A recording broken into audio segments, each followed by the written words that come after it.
banter while we're waiting.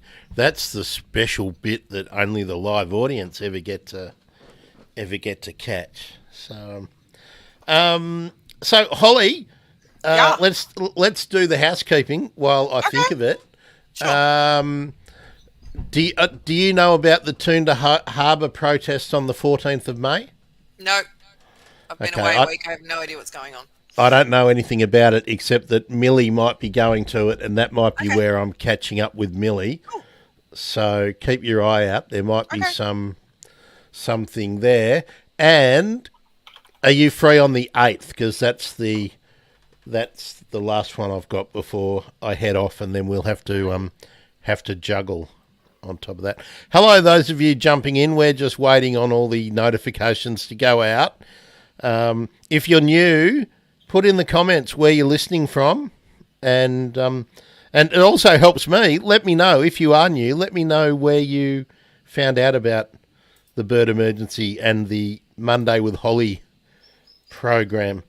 The what do we call it? The jewel in the crown of the bird emergency media empire. Yeah. So if you're free on then, Holly, that would be Yeah. ace if we can book that in. So I've Yep, got you. good. I've got my Monday Holly button already on that on my Okay. whiteboard. So good. You know who I want to get to join us on that day, Holly? Who? Dazzler. Yay! Since makes sense since we're talking to Carly now, Yes. and I didn't realise that when I spoke to Anne Gert about her work with the Tongan Yep. megapode, she did her work with Daryl Yeah. too. So, bloody Daryl's He's got these disciples coming up from all over the joint. It's a cult. And I'm hoping to book my flight to KL pretty soon, and I'm going to do an Urban Birds walking around with Daryl, I hope. That's the plan. Amazing. Yeah, so Fabo. All right. Let's just give it another minute or two. Have you got a hard out, Holly, today, or Carly? Have you Yeah, got I've got my student again at 2, which is a standard. Okay. Oh, thing, that's all so, right. Yeah, 2 o'clock's all right. If we- I'm flexible. Cool. So am I. Super flexible. Yeah, Carly, I don't know if you caught up. I'm joining Millie Formby on her wing threads. I'm picking up with her either in Brizzy, but more likely in Rockhampton, and going all the way with her to Darwin. So Ooh. as her ground crew. So Yep, that's exciting. yeah. Well, it is. It's going to get me out of all these first heard Australian magpie, first seen rainbow lorikeet, or first seen spotted dove. So yeah, Yeah, I'm really shake things up a bit. looking forward to that. Yeah, and we're Holly, we're buying Starlink, so we're going to be Cool. So we're taking up the that $200 rather than $900 offer for Starlink, Awesome. and just got to work out how to make it work. But yeah, so that should be fun. So I'll be able to do first seen and heard all the way, which be exciting. Oh, and did you see we had a star join in on first seen and heard? No, I missed that. The huge possum's been joining in. Oh, no, I did see. Yes, I have So- seen he's been posting. That's So great. that has been great. Been very, very enjoyable. Awesome. So we got 2 professors on board all the time, regularly. We've got Hugh and Bronwyn Fredericks is Yeah. every morning. So that is fantastic. That's good. And someone posted the other day too that first seen just by doing first seen and heard, they're starting to notice more birds that they didn't know they had around them, and Amazing. the changing things. So exactly what I wanted it to do. That's what you So want. That's so good. That's right. All right. Let's do the countdown and let's start this thing. Are you ready? Sure thing. Yeah. Okay.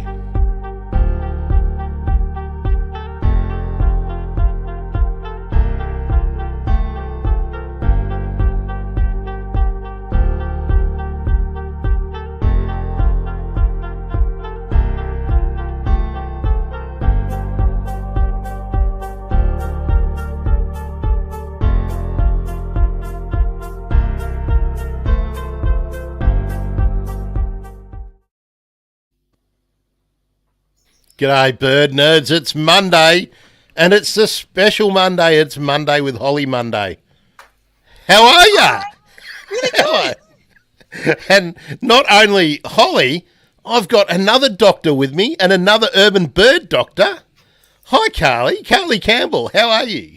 Hello, I'm great. Thanks for having me on. Fantastic. Now, I want to, at the head of the show, say if you haven't caught any of Carly's work and what she's been putting out there, get onto Twitter at Echo Carly, but not hello, Echo ECO, Eco_Carly, right?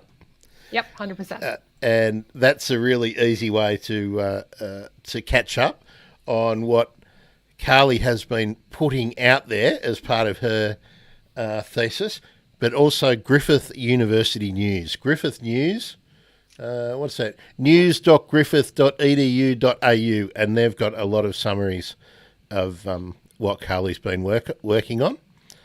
Hello, Martin. If you're listening to this in the future, but it will kind of be like in the past, won't it? I think, depending on how it works in the podcast. We are live streaming, and when we're live streaming, we say hello to all the people who pop in. So, hello, Martin. Hello, Ava. Thanks for the Facebook love. Who gave us that? Ava gave us the Facebook love. Urban birds. Carly, why are you fascinated? Well, let me assume that you're fascinated with urban birds, which is why you did your PhD thesis on urban birds. Yeah, Why? Yeah. Why urban birds and not some flashy, beautiful, iconic, kakariki or something else? Or what? Oh, why? I just think it's so amazing. I've always watched the birds that have been in our backyards, and it's just that whole idea that nature is somewhere else. It's not where we live. But when you look at what we have in Australia in our backyards, there's so many birds that we see here, and we're so lucky for that. That we can have that experience of nature without even having to leave our home. And I think that's where the fascination kind of started. That this is a really great way to talk to people about conservation, about ecology, starting from something really, really local and really, really personal to people. So I think that's where it all started, and just trying to understand that, and the desire not to lose that as well. So what was the bird that drew you in? Oh, that's a tricky one. Yeah, I hate it when people make me choose birds because it changes like week to week. We've always had a lot of magpies. I know that's very cliche, but they're just such personable creatures. They've all got such amazing personalities, and that's where it kind of started. Just watching, the families of them being raised in a local tree, and seeing the generations go by, and you hear all of the negative press about them, but really they're just an animal living their life and doing their best, and in a very complex environment.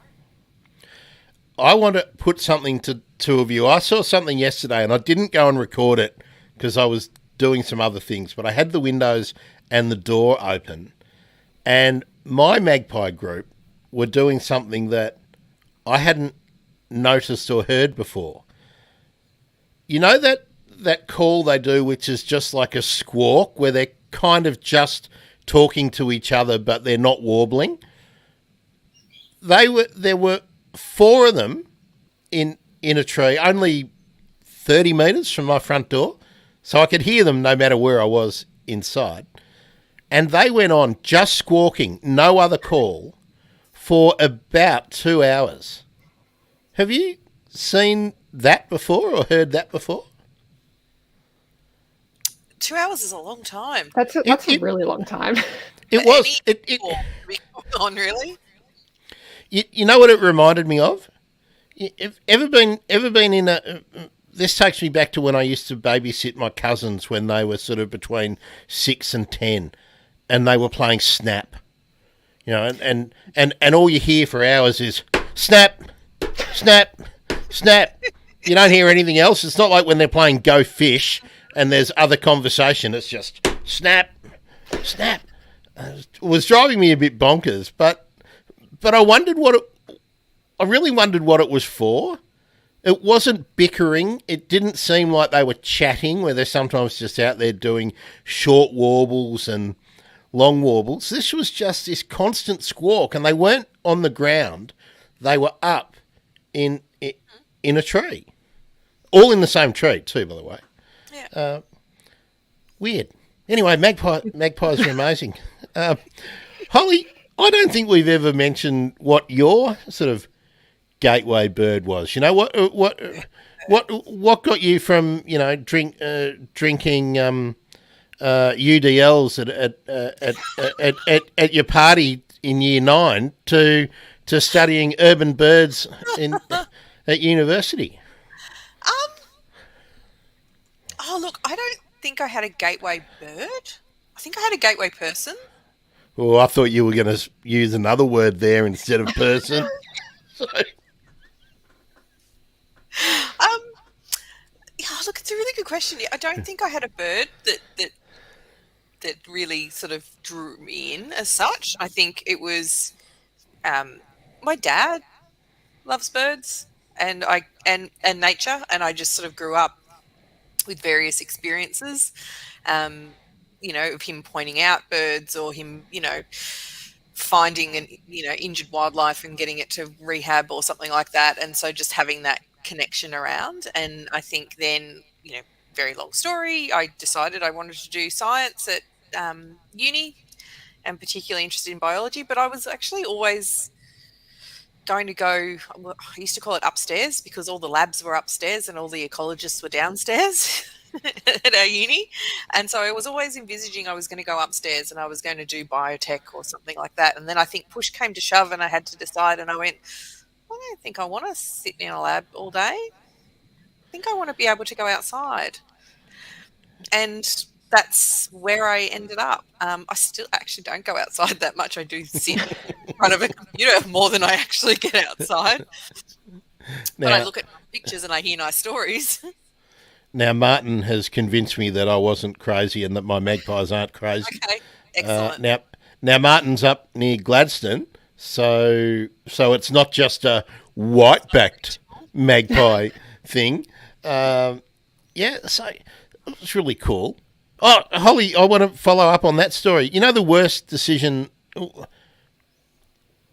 I'm thinking I've made plenty of really bad decisions in my life, but I reckon the worst decision I took was when I was confronted at year 10 with doing intensive classes to rescue my mathematics ability. I didn't do it, and that meant that I couldn't do sciences at uni because my maths was never good enough. Kiddies, take the hard option, all right? because it really cut off what I was able to do, and I couldn't follow the interests that I really had. And I got talked into doing politics and economics because, of course, you know, you'll get a good career out of that. Fucking hell. Yeah, David Kemp was my politics lecturer. Was one of the most odious men in government, and also one of the absolutely most boring lecturers there ever was in history. Didn't convert me though. Anyway, I went far left from that bugger. Anyway, when did fairy wrens become your thing though, Holly? Because you know they're like the superb fairy wrens are like the perfect urban bird for this southeast corner of Australia. Yeah, I think it was, I did my honours on sort of general urban birds. I did a citizen science project, asked people what birds they had. Back in the day, it was all paper forms, and I had to then go and transcribe everything in. Masonite clipboards, Yeah. or the cheap plastic fold over ones. I think I was masonite. Good. But then I also posted out, so I did a lot of postage of surveys and people sending them back as well as doing my own field work on the good old clipboards. I think I my honours was about sort of birds in general and small birds versus big birds in urban spaces, and fairy wrens just kept jumping out as one that I really loved. And so when it sort of came time that I wanted to shape my thesis, I wanted to do a small bird and focus on why this small bird might not be doing so well in urban spaces. And I debated between a couple, and fairy wrens are just, engaging and exciting and interesting, and not that the others aren't, but there's such a amazing legacy of work on fairy wrens that has been done before, which gives you a really nice platform to build on. And then you have that whole community interest and love of this species, and it's used as sort of an icon. So I figured that if I was going to watch a focus on a bird for years and years and years, I needed to really like it a lot. And thankfully still do. Well, there's a good way to get to know Carly a little bit better. Carly, how long did your PhD take you? And we're talking years and years and years and years. It took just under 4 years. So, oh, you did well. Yeah, not too bad, but boy, it feels slow, but at the same time really fast when you're doing it, depending on which day it is. So let's talk about your PhD. What was broadly the topic? And I'm really interested in how PhDs develop. Like, you go into it thinking you're going to study this, and often it ends up that you end up studying something quite a bit different, or that your findings mean you have to modify the scope of your study as you go along. At the outset, what were you looking to do? I feel like I've actually been really fortunate in the fact that there was a pretty stable idea from the get-go. So back in 2019, I went with Holly and Monica, and we were doing these big urban bird workshops, and that gave me a really, really good concrete idea of what I wanted to do with that, in collaboration with them. And obviously I had great supervisors like Daryl Jones, and then I've got Ali Chauvenet as well, who's a mathematician primarily. She's a quantitative ecologist as well. And so I don't know, it all kind of just really fell into place really nicely. Like, that there was a really nice spot for my research to go, and it built very well on from my honours as well, because my honours was very much in the space of using large citizen science data sets to look at. I started in Southeast Queensland. But then, we were talking with BirdLife, and that kind of collaboration came about, and nobody had kind of answered the question, what is actually going on here? And can we use this huge amount of data that we get from, bird data and other ones like eBird to bring it together and see if we can actually figure out what's actually happening and get kind of this baseline. And so I think that's, it set a really good foundation for me, and I'm very grateful for that. There's a really good time for us to reiterate what we always say, Holly, about when you're out just recreationally birding, if you're going to a same spot regularly, do fill out a survey. You can do it on so many apps, but Carly's just mentioned eBird, Bird Data, which is the BirdLife Australia data set. There's your Birds in Backyards surveys as well. And here's a perfect example of how what you do directly influences somebody doing some research. And then the obvious next question, Carly, let's jump to the end. What did it tell you? What specific conclusions were you able to draw from that massive citizen science data set? Yeah, I mean, it's hard to summarize it up, in a really compact package because it's complex. And I think that's probably one of the really big findings, is that there's a lot of changes happening, and we can't necessarily just generalize what changes are happening in cities. So I think it's really important that we kind of keep an eye on this. And I think that's really, brought that into light, that there's so much going on and changing that you can't just say, okay, we think this is happening and that's what's happening, because it might not be. I'm sorry to jump in, but I just want to draw out that point a little bit more. Were you able to regionalise any sort of conclusions? Because, as you said, it's massive, it's complicated. But were you able to pull out either regional sort of conclusions or conclusions or maybe scenarios, I don't know if that's maybe a better term, that were species or bird group specific? Yeah, so we looked at 4 different regions. So we wanted to go and hit the kind of biggest urban regions in Australia. So it was kind of Greater Brisbane, Greater Sydney, Greater Melbourne, and Greater Perth. And, you know, what I really kind of pulled out in my thesis was the similarities and the differences. Something that was, you know, very consistent amongst all of the cities was, you know, these couple of species that are doing really, really well.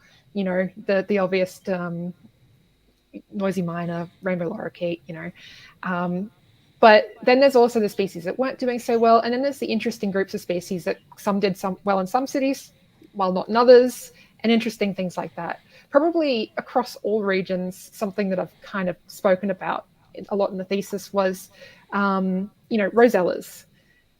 We love our rosellas in Australia. They're beautiful, spectacular birds, and oftentimes they've been considered, you know, these quite backyard suitable birds. But all species in the city regions that we have them in experience declines. So, you know, and that was a very consistent kind of process, and across species as well. Were you able? Well, you probably didn't like tag a reason, but the obvious limiting factor for rosellas in urban areas, since I've been watching birds from a kid, is that there's less places for them to nest, I would have thought. So yeah, 100%. I mean, there could be so many different factors, but, you know, I think that they all kind of overlap to some extent as well. I think rosellas as well, you know, when there are limited nesting resources, it's usually, you know, the kind of more boisterous birds that get them first. That's right. And, you know, you see these rosellas, they're quite placid little creatures compared to, you know, rainbow lorikeets and things like that. You know, and obviously noisy miners and things like that probably chase them away. And so was there declines of something like if we use rosellas as an example, was it all happening in each city at the same time, or was it sort of like a staggered decline, like they started to show declines in Sydney faster than they showed in sort of Perth or something, or was it something that's just consistently ongoing? I haven't actually pinned down at what point they started to decrease. Like, that's not really in the data set I've got here, but it's something I think would be interesting to pull out. You know, there's kind of different magnitudes of decline as well. You know, that's something interesting as well. Like, some have declined faster than others, but like, that probably has to do with the mix of species that are around, and I guess how common they were before too. But yeah, you know, there's so many little stories that this data can kind of start to shine a light on. You're like, oh, you know, here's a thread I could start to pull on. But yeah, there's so much more to do, I guess, as well, isn't there? I don't know the answer to that. Can we talk about that issue for a minute, Carly, about what you can and can't draw inferences from with the data that you were using? I'm wondering, with like such a is it right to call it a large quantitative and longitudinal data set? Yep.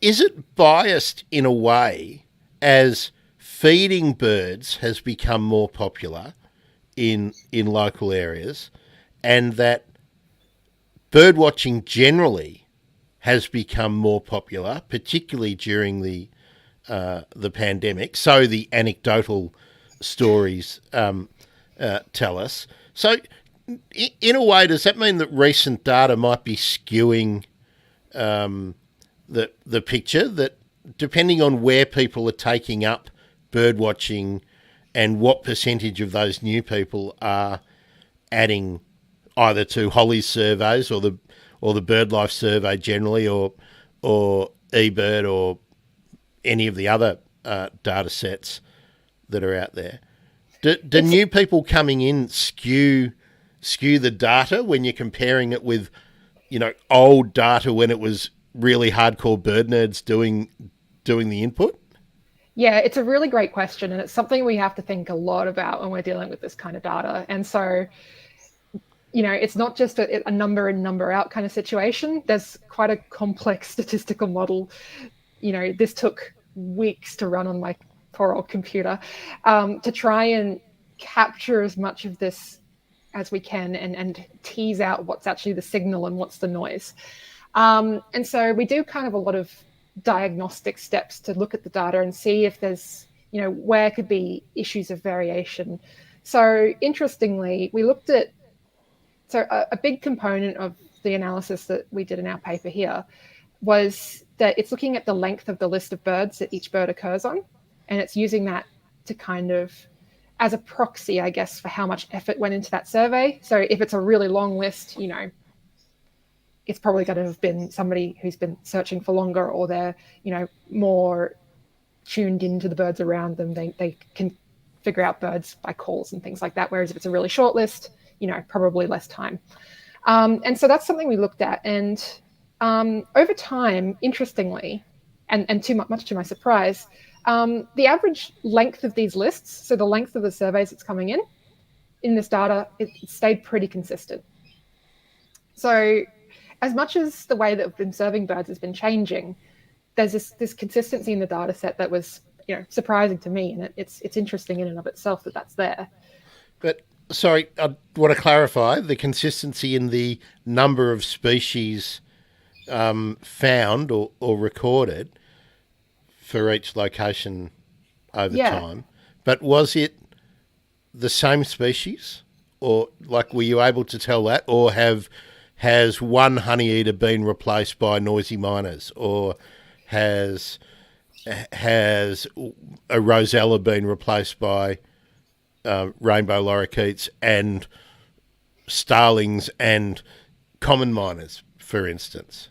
Yeah, so that's really what this method drills down into. So the change values that I'm talking about are their likelihood of occurring on a list. So if they're experiencing a decrease, that means they were becoming less likely to be seen on a list of birds of a given length. And so generally speaking, if one is becoming more likely, there's, subsequently something else is being pushed off that list.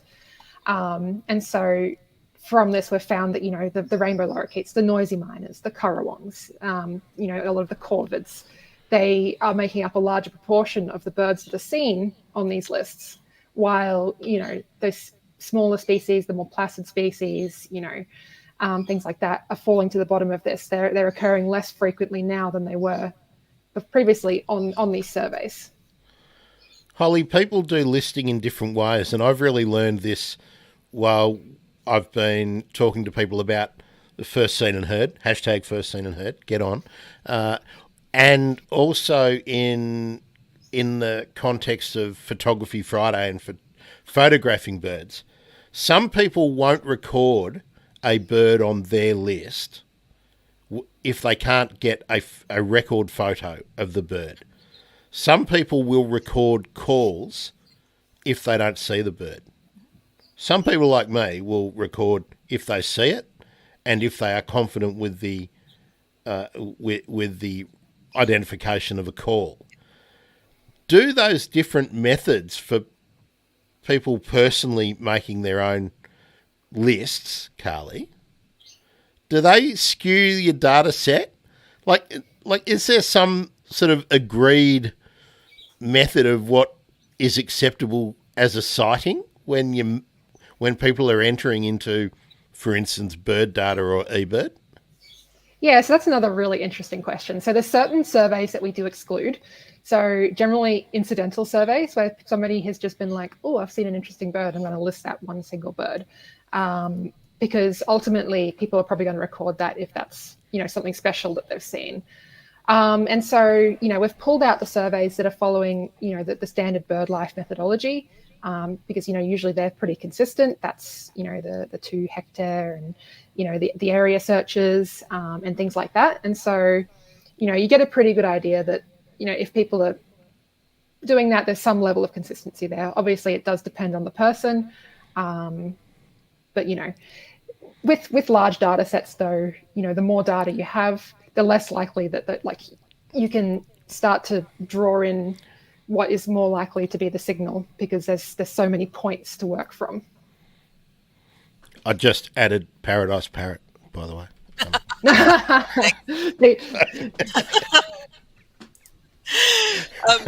I guess I'll just follow on from Carly. I think, there is a whole range of different ways people do surveys or make their own lists. And so depending on which platform, which type of survey they're doing, will depend on the methodology that's being used.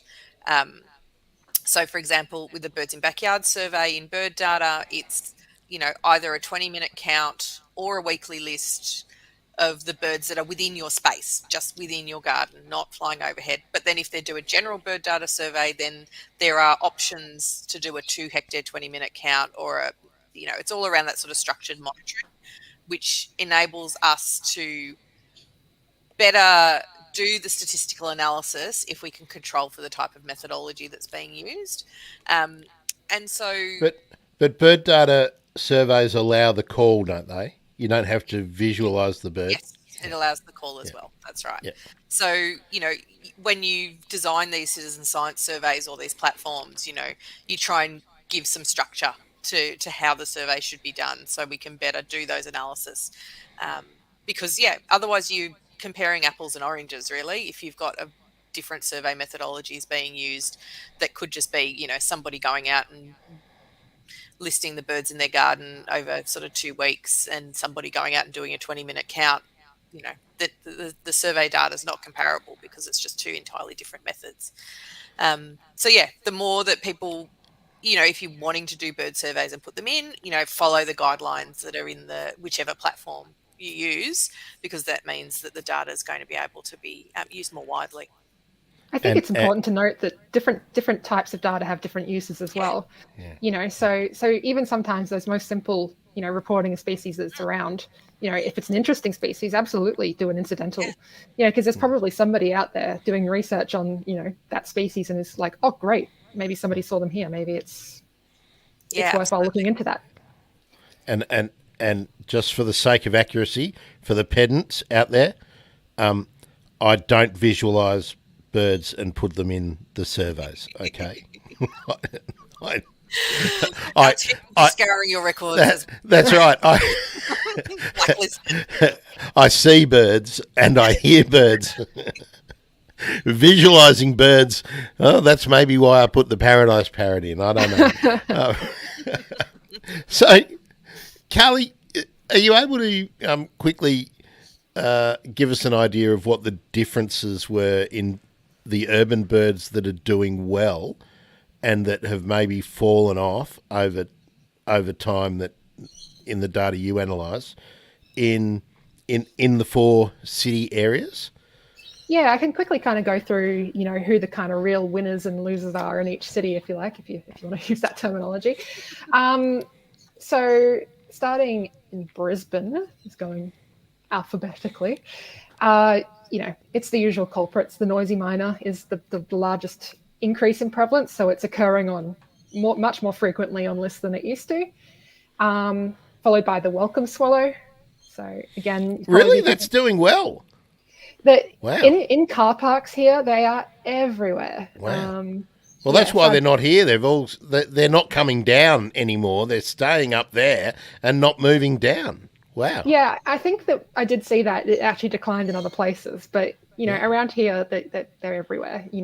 Out in the power line outside of my house, there's a family of about 8 of them. Yeah. Every day I see them. Yeah. And then the little corella, it's probably because they come in such huge numbers and they're noisy, and they're doing quite well because they are so smart and able to forage on quite a variety of resources. And more usual culprits, the pied currawong, blue-faced honeyeater, they're all the ones who are making up more of the lists than what they used to. Who's doing the squawking at your place now? Is that at your place or Holly's place?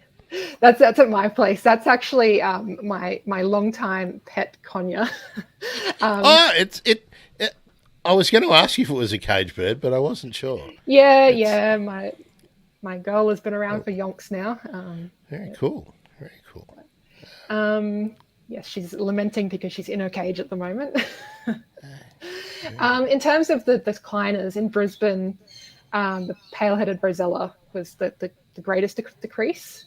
So again, from what I've read, in the 70s and things like that, people saw a lot of pale-headed rosellas around Brisbane, I believe. But again, it's becoming less so. I'm still lucky enough to see them occasionally around my place, but it's not long before they're chased off by a group of mobbing noisy miners. Interestingly, something that was very unexpected with this work was that a lot of invasive species were showing kind of declines in prevalence. So it might be a case that they had a population boom and became very common, but now they're actually making up proportionally less of the lists. So the second largest decliner in Brisbane was actually the spotted dove, which is really, really interesting. So, that doesn't necessarily comment on how common they are now. It's just that maybe they were really, really common before, and now they're kind of just, somewhat common. Another pigeon comes in third, kind of in terms of the largest declines in Brisbane, which is the crested pigeon, which again is another really interesting thing to me because in some areas the crested pigeons numbers are going up. I think in Melbourne they're still going up. Certainly here, yeah. You never used to see them south of the Divide when I was a kid, and now they're everywhere. Yeah, and that's really, really interesting, isn't it? Because they moved because there was primarily a very inland sort of bird previously, right. and as we changed our environments, they kind of moved in towards the cities, and now I'm wondering what's happening in Brisbane that's making them kind of start to not be so common again. Whereas in Melbourne, they're the second largest increasing bird. So again, it might be to do with the timings of these things. So maybe they arrived in Brisbane earlier, and now, that's starting to kind of level out, and they were very, very common, and now they're again moderately common. But again, there's another thread to pull out there, I think. So I can move on to Melbourne. So yeah, as I said, crested pigeon, number 2 in Melbourne in terms of increases. Rainbow lorikeet, noisy miner, little raven, pied currawong, all doing really well. So seeing much more regularly on lists. In terms of decliners in Melbourne, common blackbird was actually the biggest decliner. So again, that might just be because it was hugely common and now it's starting to make up less of a huge proportion on those lists. But they've all moved to my place in Melbourne. They're bloody everywhere here. Eastern yellow robin, woolly wagtail, crimson rosella, all not doing fantastically. So yeah, I've never seen an eastern yellow robin in my part of town. Unfortunately. No, they're much more a bushland species that will come out into the suburbs and then retreat back to a decent sized patch. So yeah.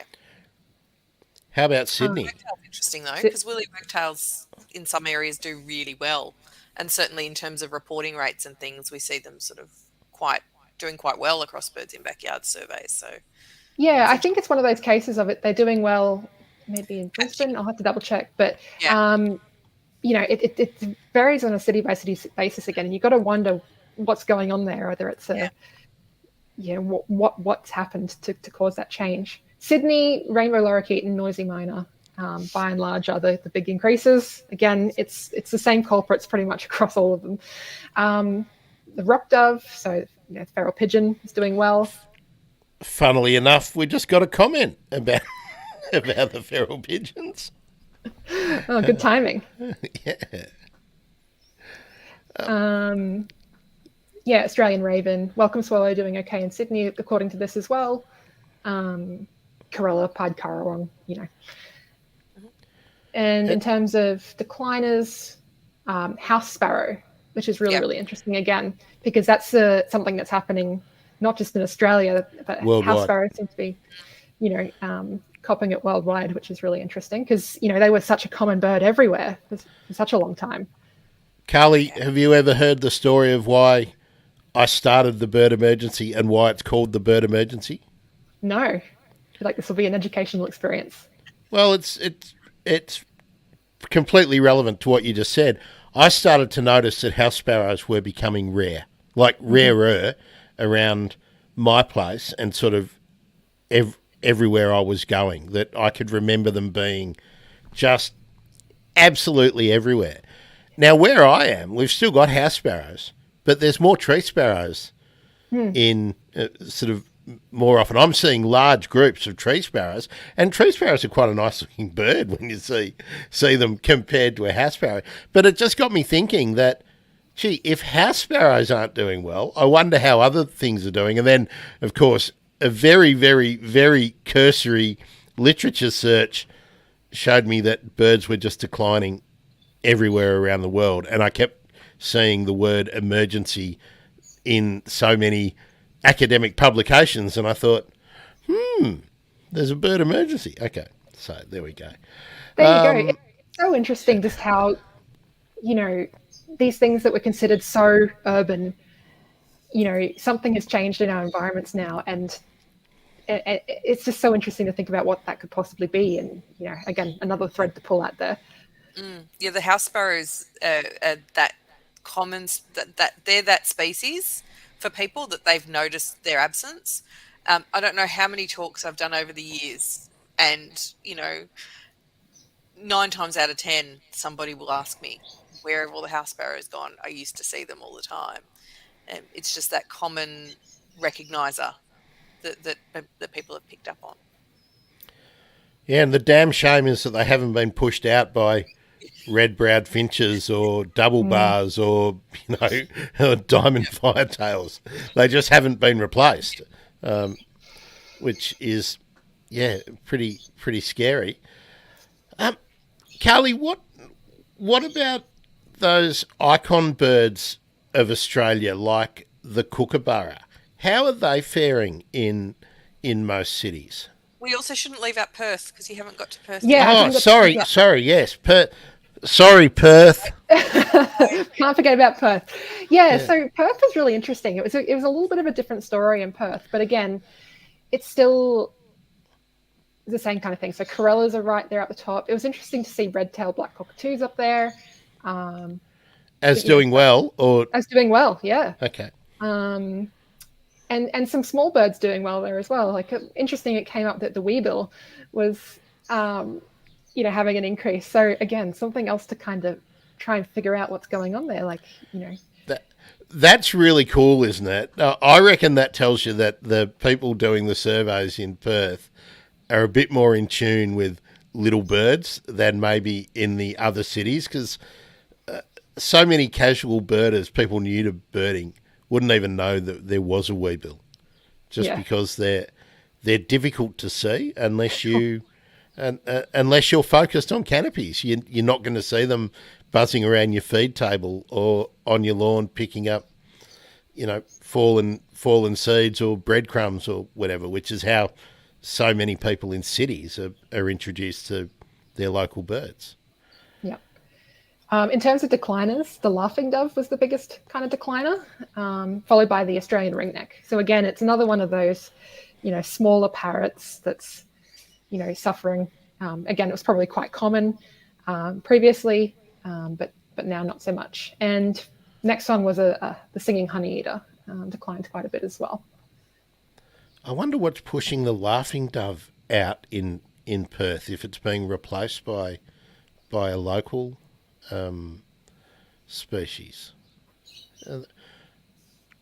It's hard to say, isn't it? There's another thing to, another potential thing to look at there. There's so much complexity going on here, and it kind of gives you a glimpse of it, like a little taste of what's going on, and then you ask more questions afterwards. You just need to do 4 more PhDs, Carly. Oh, well, that was one of my next questions for Carly. Like, where does this lead you next, Carly? Are you going to keep going with this general field of study, or are you jumping into something completely different? Oh, look, it's still pretty early days after submitting the old thesis. The answer is I'd love to. Like, there's so many questions I have out of this that, just are screaming to be answered, I guess, to some extent. There's so many. Okay, start there. What if there's the top 3 questions that are still whizzing around your head? as a result of the work you've already done, what would they be? Oh, I guess number one would be looking at other large urban regions in Australia. Because something I found looking at just the literature is, areas in Tasmania haven't got a great deal of urban bird research. And, we haven't even really touched on the Northern Territory and Darwin. We have such diverse bird communities in Australia that it's pretty reasonable to assume that all these different cities probably have some different story going on. And, you don't want to try and tar them all with the same brush in terms of what we need to do about it. And, we kind of see that in the data. So that's probably one thing is, just reapplying this method in other places if we have enough data. Something else I wouldn't mind doing, again, pipe dream, but hopefully, is, we've got 4 more years of data now. What's changing in the short term. And the method that we've used in this paper means that you can kind of add to it and see what's changing further. And, people have been doing a lot of bird surveying while in lockdown over those weird couple of years. And so it'd be very interesting to see if we've got more data for urban areas, because, typically people haven't necessarily thought about surveying in backyards, but that kind of, with the efforts of BirdLife Australia and Holly trying to, promote that. And then also the lockdowns, people were becoming very aware of what was in their backyards. So it'd be really, really interesting to see what we can find out from that newer data. And I guess the other big question that is constantly haunting me is about climate change. So climate change and birds and cities, it's all kind of inextricably linked. Cities are going to get very hot because of the urban heat island effect. Birds' ranges are going to probably change because of the climate as well. So something I was hoping to get done in my thesis, but it was, probably very hopeful of me to think that I would, but ultimately I didn't, is a lot of mapping of, the future of urbanization and also the future of, climate, and looking at, the temperature ranges of species and the synergistic effects of those two things. What, where are these birds going to be able to go? Like, which species are going to get pushed out or lose habitat, or so many questions. Yeah. Did you think of anything that you would want to feed on to policymakers from your data, or are we not at that? Are we not at that stage yet, because we can't even work out our national biodiversity policy? I mean, and I'm not really trying to be flippant there, because you've mentioned how complex all of these things are, what the reasons are. I mean, policymakers always want, tell me the thing, and tell me the reason, and then we'll do the thing to fix the thing, and because of the reason. That tends to be the way it is. But we've done so little for so many years. We didn't put the work into understanding what was going on. I think this has been a global trend, and Australia's been at the front at being at the back, I reckon, for the past 15 or 20 years. We've been world leaders in being at the biggest losers in understanding what's going on, and we've got so many endemics that are just probably stuffed. Is there something that, a particular premier or a particular prime minister or a particular minister can draw from your work? I think it just really points to there's a lot of really smart people who are looking at how to, rewild our urban spaces, and, really making smart decisions about how we're doing that. There's such a big push in the media at the moment about the housing crisis and how we're going to, build X amount of new houses. But ultimately, it's really about how we plan these cities and doing it, intelligently, so that, harm can be minimized, and, we can share these spaces. And I guess this is kind of just flagging that what we're doing, this kind of sprawling, kind of ramshackle, it just kind of just keeps going out wherever it lands, growth is having such a dramatic effect on our bird communities. And I guess it's just sounding the alarm to some extent that, if we don't just want our urban biodiversity to be, rainbow lorikeets, nosy miners, something needs to change, because it seems like all these cities are heading the same sort of direction. And again, it's not a question I can answer with my research, but I can definitely point to people because there's so much great research being done about how we can improve biodiversity in our cities. And so I think that my message would be really listen to those people who are doing that research, who are finding ways that we can be better at this. Because ultimately it's better for us, it's better for the biodiversity. Sorry, Holly. No, sorry. I was just going to really jump in and say this is where Carly's work is really critical, because it gives us a baseline. So, Carly's work basically forms the baseline of our conservation action plan for urban areas that we're doing in our urban team. We've been able to say, okay, so which are the types of birds we need to focus on, which are the specific species in each city. So then when we go out and design projects, or we look to changing policy, we have the data to back us up, and we have the data to then monitor in a few years, repeating Carly's work, and be able to look back and go, okay, well, have things changed for these species? Because being able to demonstrate that change is critical. We need to know if the mitigation techniques, or the changes to planning, or the individual actions that people are doing, the engagement that we have, is actually making a difference. And so Carly's work is setting that level, and it was an amazing piece of work, really, really critical. Holly, over the time that we've been doing these little shows, we've talked a number of times about the fragmentation of habitat and establishing new habitat and retaining mature trees, those little patches of habitat within your gardens. I've got a case study that's going to happen in my street. This last week, 4 properties in my street have been sold. Yep. All of them are single dwelling houses on fairly established trees and the typical renter garden, some at the front, some down the sides, a bit at the back, except one of them's got nothing in terms of vegetation. Now I reckon by the time I get back from my journey with Millie, I reckon that all of them will have been bulldozed and there'll be nothing left. They'll remove the existing houses, and they'll be bulldozed, and they'll be turned into 2 or 3 units.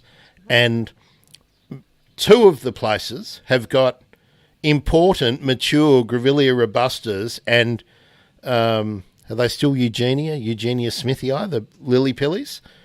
And they're the biggest, oldest trees in the gardens right down 4 blocks of my street.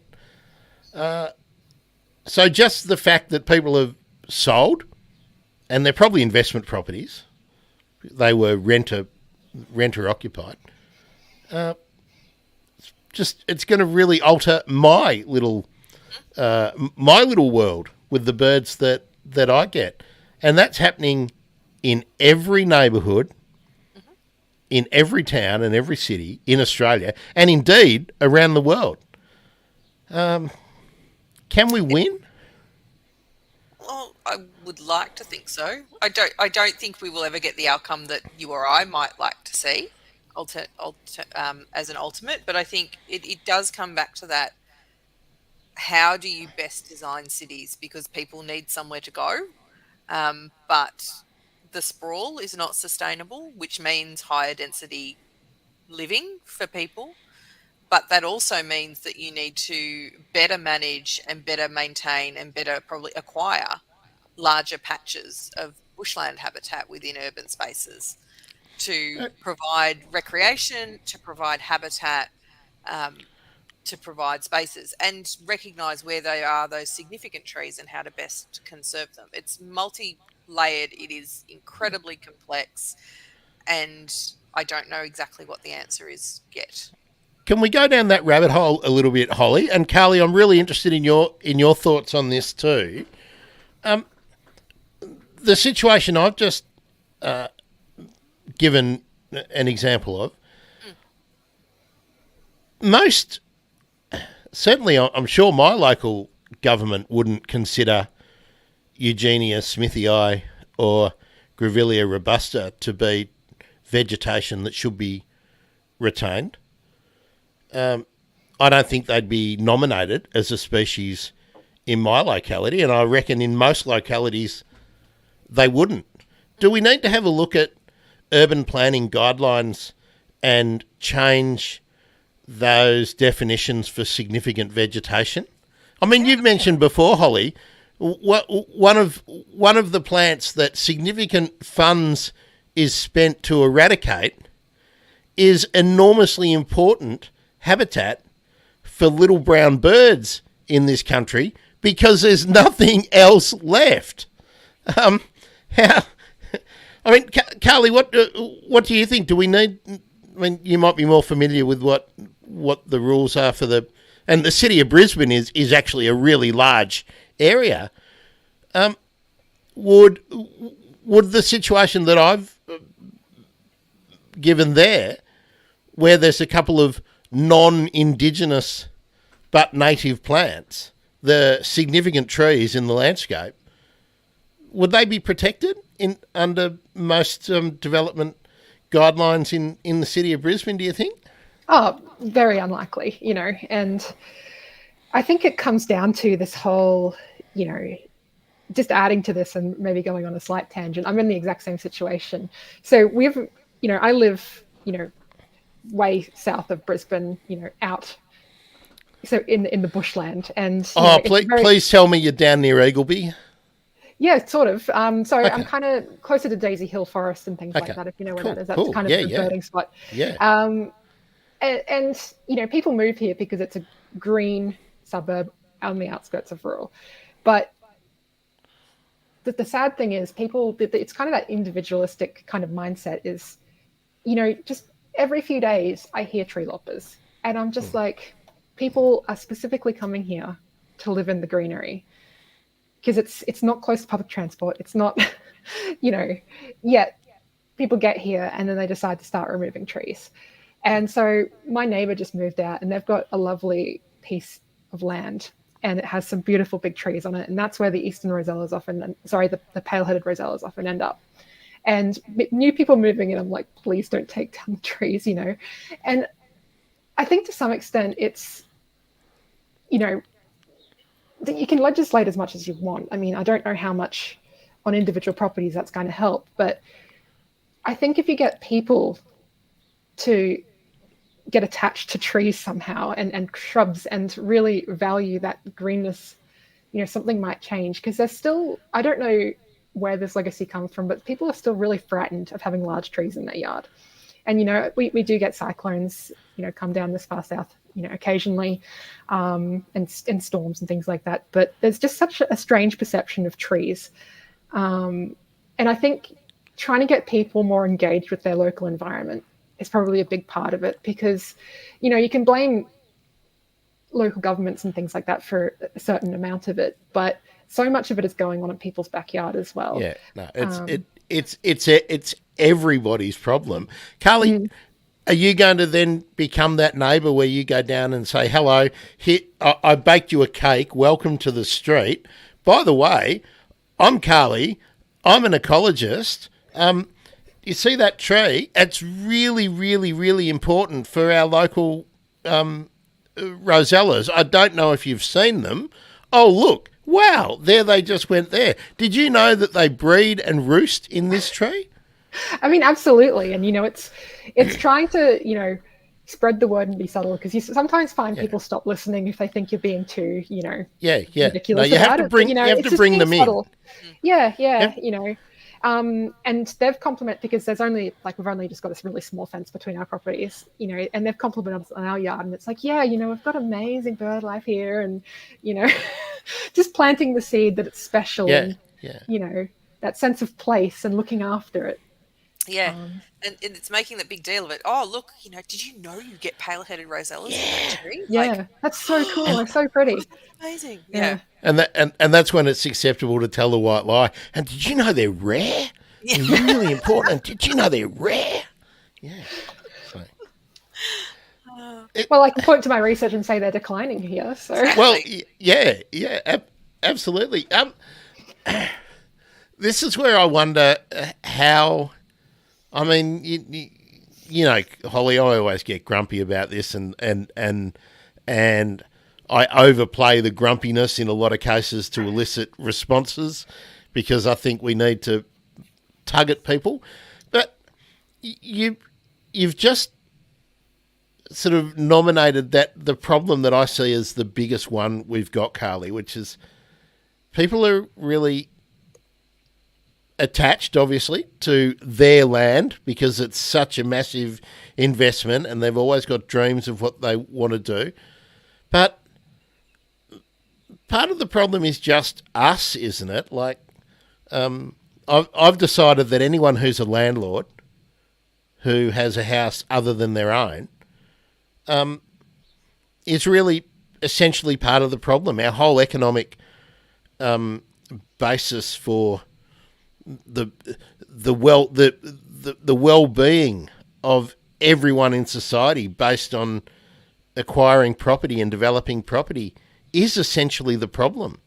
How do we in the short term, because we don't have 100 years to change attitudes, we've maybe got one generation. How do we change that, where people will buy their dream property, but of course they want a bigger shed. They want a 4-car shed rather than a shed. And of course they probably want a pool or something, and they want a massive paved area and a gazebo and a barley lounge and something, and blah blah blah. Or to subdivide. Oh well, yeah. Well, that's right.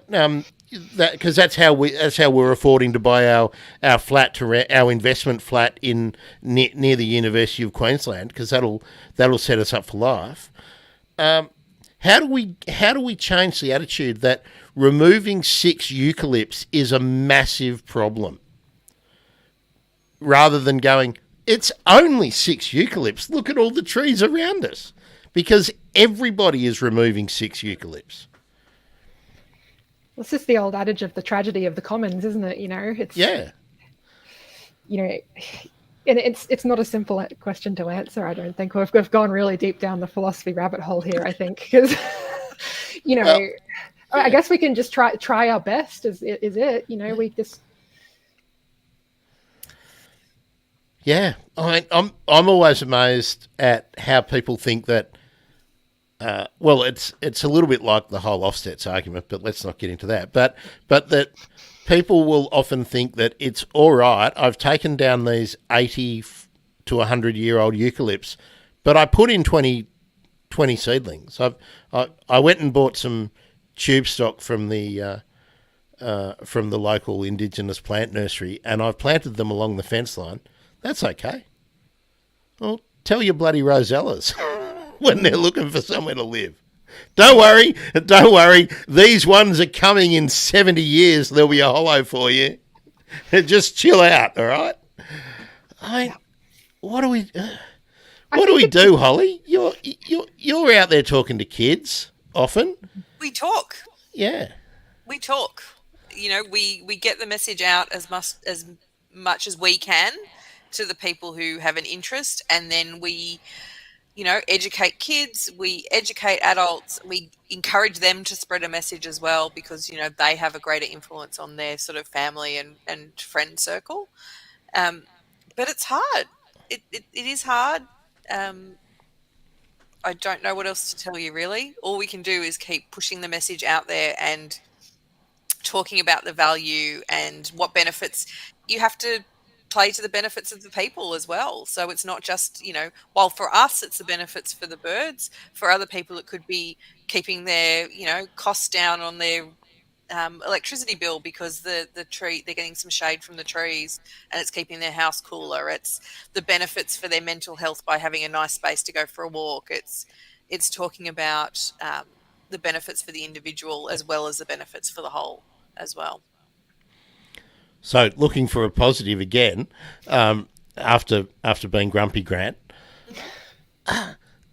Carly, are local governments tuned in to the issues that have come to the fore with your research? Like, are there people in local government who are interested and looking to maybe arrest the decline of most of our native birds, and as a corollary, you protect the birds, you protect the mammals, you protect the insects, you protect the arthropods.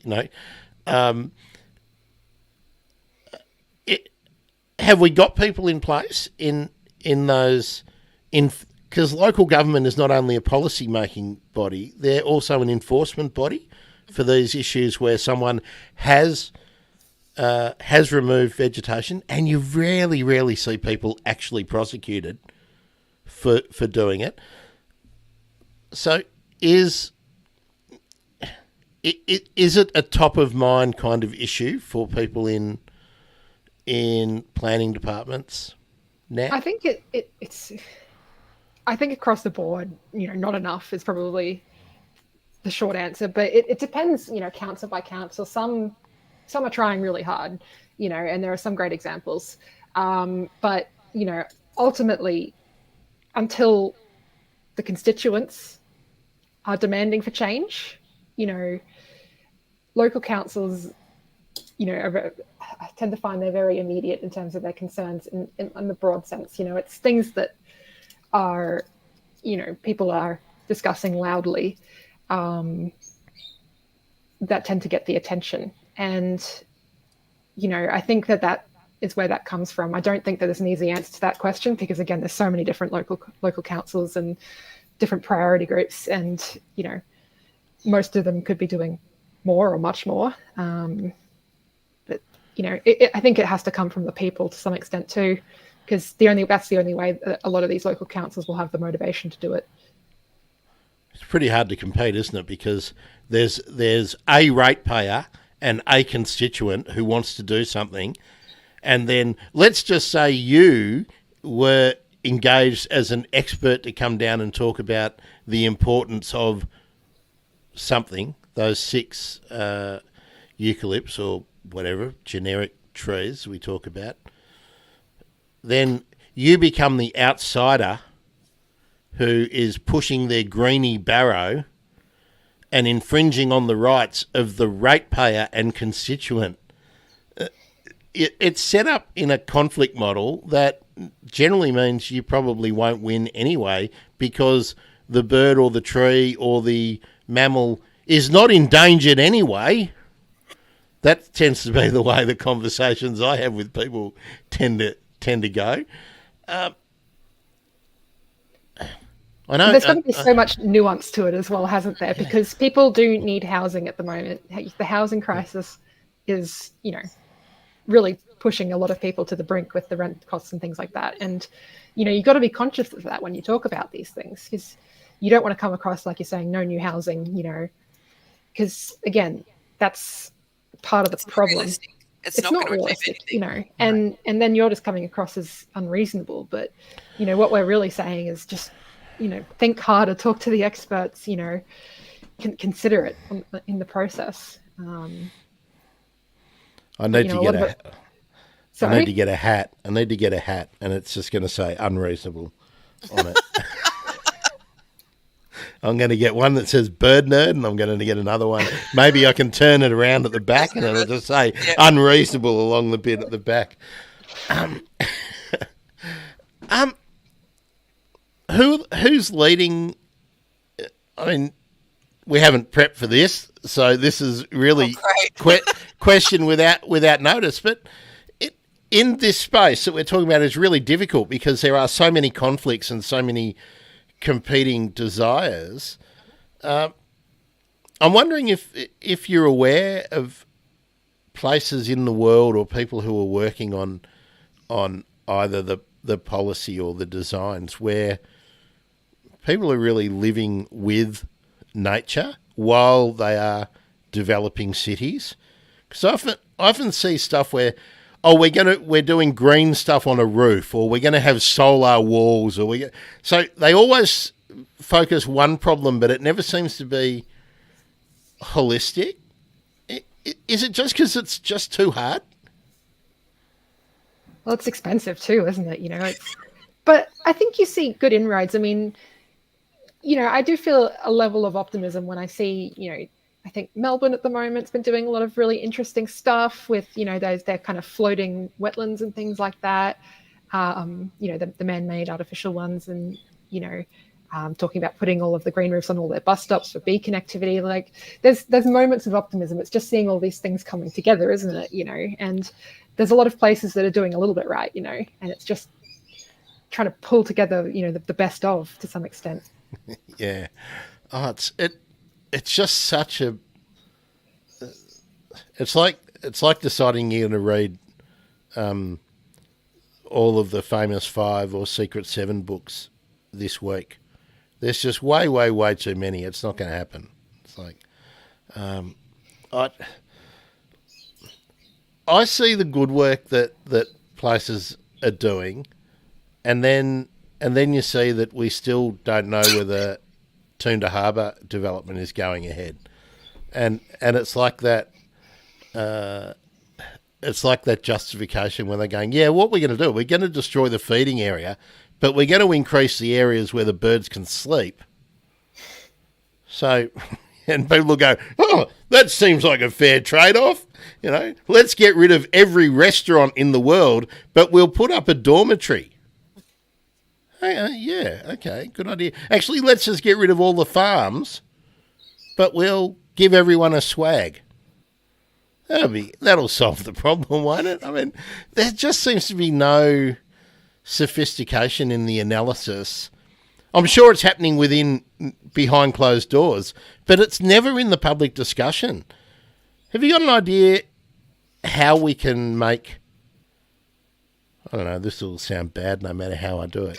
But how can we make news and current affairs and sort of discussions in the media less stupid? Says the guy with a podcast. just a little dose of optimism. I'm sure you've watched The Secret Life of Our Urban Birds. I mean, that's a good start. Good on your ABC. But yeah, it is. It's about taking those opportunities when you get them, to be a part of something like that, to feed into that cycle, because we can't change the way the news cycles. All we can do is take advantage of the opportunities that we get, and to promote good stories, to jump in on opportunities like that, to raise profile through social media, and build sort of a network of people who are interested, I think is the other way to start to do things. How you influence commercial TV and the way the news cycle, I think you would just be beating your head against a wall, and it's not going to achieve anything. Did you see that discussion in my Twitter? And hello, Natalie. Thank you very much for pointing this out. She said I should be on telly. She said I should be the nature person on telly. And I said, yes, but... You go, yes, thank you very much for inviting me on, Koshi. Now, that real estate company in that last ad break, did you know that they're environmental vandals? Next, brush turkeys. So, no, I think you made a really good point there, Holly. And what we need to do is amplify our allies. So share everybody on all the social media that you're part of. and send it to people that need to have their minds changed. Just been seeing some amazing stuff on. I haven't been on LinkedIn for probably months, and I've just seen some really good newsletters on LinkedIn that I've been sharing out to my my very centrist friends. So I think you've got to do that, and highlight the really interesting things for people too. And I want to mention, Holly, surely you saw Dr. Bird, Amanda Lilliman's amazing post. You know the one I'm talking about on Instagram? I believe I do, yes. All right, well, if you believe you do, Carly, did you see it? Holly, what was it? Was it the Falcon? It was the grey falcon. And where was it? Oh, I can't remember. She's going It was exciting places. it was perched in a light tower at a sports I ground. can't remember where she was, but yes, I remember that. I mean, feeding him a grey falcon. Now, Carly, have you got grey falcon in your data set there? How are they doing in the urban zone? Yeah, I don't even think they're in it. I don't think there were enough of them, to be honest, in it to actually get an answer about. Yeah, but that could tell us two things. One, they're doing so well, and that they're moving out. The youngsters are having to move out into new territories. Or the other thing is that their existing territories in the rangelands can no longer support them, and they're having to move to other places to eat. Or something in between. But we shouldn't always celebrate something like that as, oh, isn't it amazing? Because it might be amazing, but it might be absolutely obvious evidence of an unfolding tragedy. I think it's good to promote those sort of things, but it's around... Yeah, definitely. Yeah, whether you're a glass half full or a glass half empty person, I think, is part of that test. I'm a goonbag person, so I don't have a glass. Actually, I have to say, I haven't been a goonbag person for many, many a year. No longer drinking anything that won't go in this cup. But yeah, I think I've lost my glass. Tell us, Carly. Let's get on to something fun again for a minute. What's it like working with Daryl Jones? Oh, he's such a lovely guy, and he's just such a source of knowledge, isn't he? I mean, unfortunately for me, about a year into my PhD, he retired and moved to KL. Yeah. So, but he was always very prompt with his feedback, and so knowledgeable, and just very quick to point me in the right direction if I was floundering. So, he's had so many students, and that really shows in the way that he manages PhD students. He's very good at it. Yeah. Now, I want to ask you both something. I don't think I've asked you this directly, Holly, before, but because I'm getting more and more interested in just that really local patch idea of people getting really familiar with their local patch. And Holly, we've talked about your backyard before, but for each of you, and start with you, Carly, where's your local public place that you go, birding, and if not birding, just communing with nature? So I do live quite close to Daisy Hill Forest, and oftentimes there's like an old quarry site there. It's full of water, and so oftentimes you'll see some interesting things around there, and it's just a lovely place to, and a lot of people do go there, and it's undisturbed enough now that you do get to see some interesting birds around, and I like to see the sacred kingfishers and things like that all hanging around, and it's just great to see people wanting to travel that far into the bush to go and look at it. I mean, it's not that far really, but just people spending time in nature brings me joy. And are you listening when you're there? Like, are you a lister? Yeah. Do you ever stop listening if you're a bird person? I'm not great with calls. I am the first to admit that. I try my darndest though. And I'm glad my lisp got in the way there, because I I'll pretend that I also was going to ask you, do you list? Do you are you actively putting checks in your eBird or bird data while you're at Daisy Hill? Occasionally, not as much as I should, and I do scold myself for that. But it's something that I've been trying to do more in my backyard now. Actually, is because we do get some interesting flyovers, and yeah, so I'm trying to get better at it. You heard it here, folks. Carly Campbell, woke scold. There we are. Holly, how about you? What's your public space that you are frequently birding in, or is it just the footpaths on a walk? Yeah, look, I admit I don't get the opportunity to go specifically birding that much anymore. I'm always doing something and doing some birding while I'm there. So it's usually involving taking the 6-year-old somewhere. So honestly, I love going to the Botanic Gardens. That's one Can't of my beat that. to occupy my child, be around some nature, see some birds. I did go when the Wollongong Botanic Gardens had a Regent Honeyeater visiting a few years ago. I think I might have been the only birder who could not find it, much to my disgust, but I did specifically go to try and find it. But, it's a great space. There's, beautiful environment. There is activities to keep my child occupied. There are loads of birds around. And it's just an all pleasant, wonderful place to go. All right, two things as a result of that comment, Holly. Did you see the Regent Honeyeater turning up just out of Newcastle? I did hear about it. At a feed table. That was pretty cool. Again, that could be amazing, or that could be really shit. So either way, but pretty amazing having the Regent Honeyeater turn up at your feed table. But is the junior Parsons a bird nerd yet?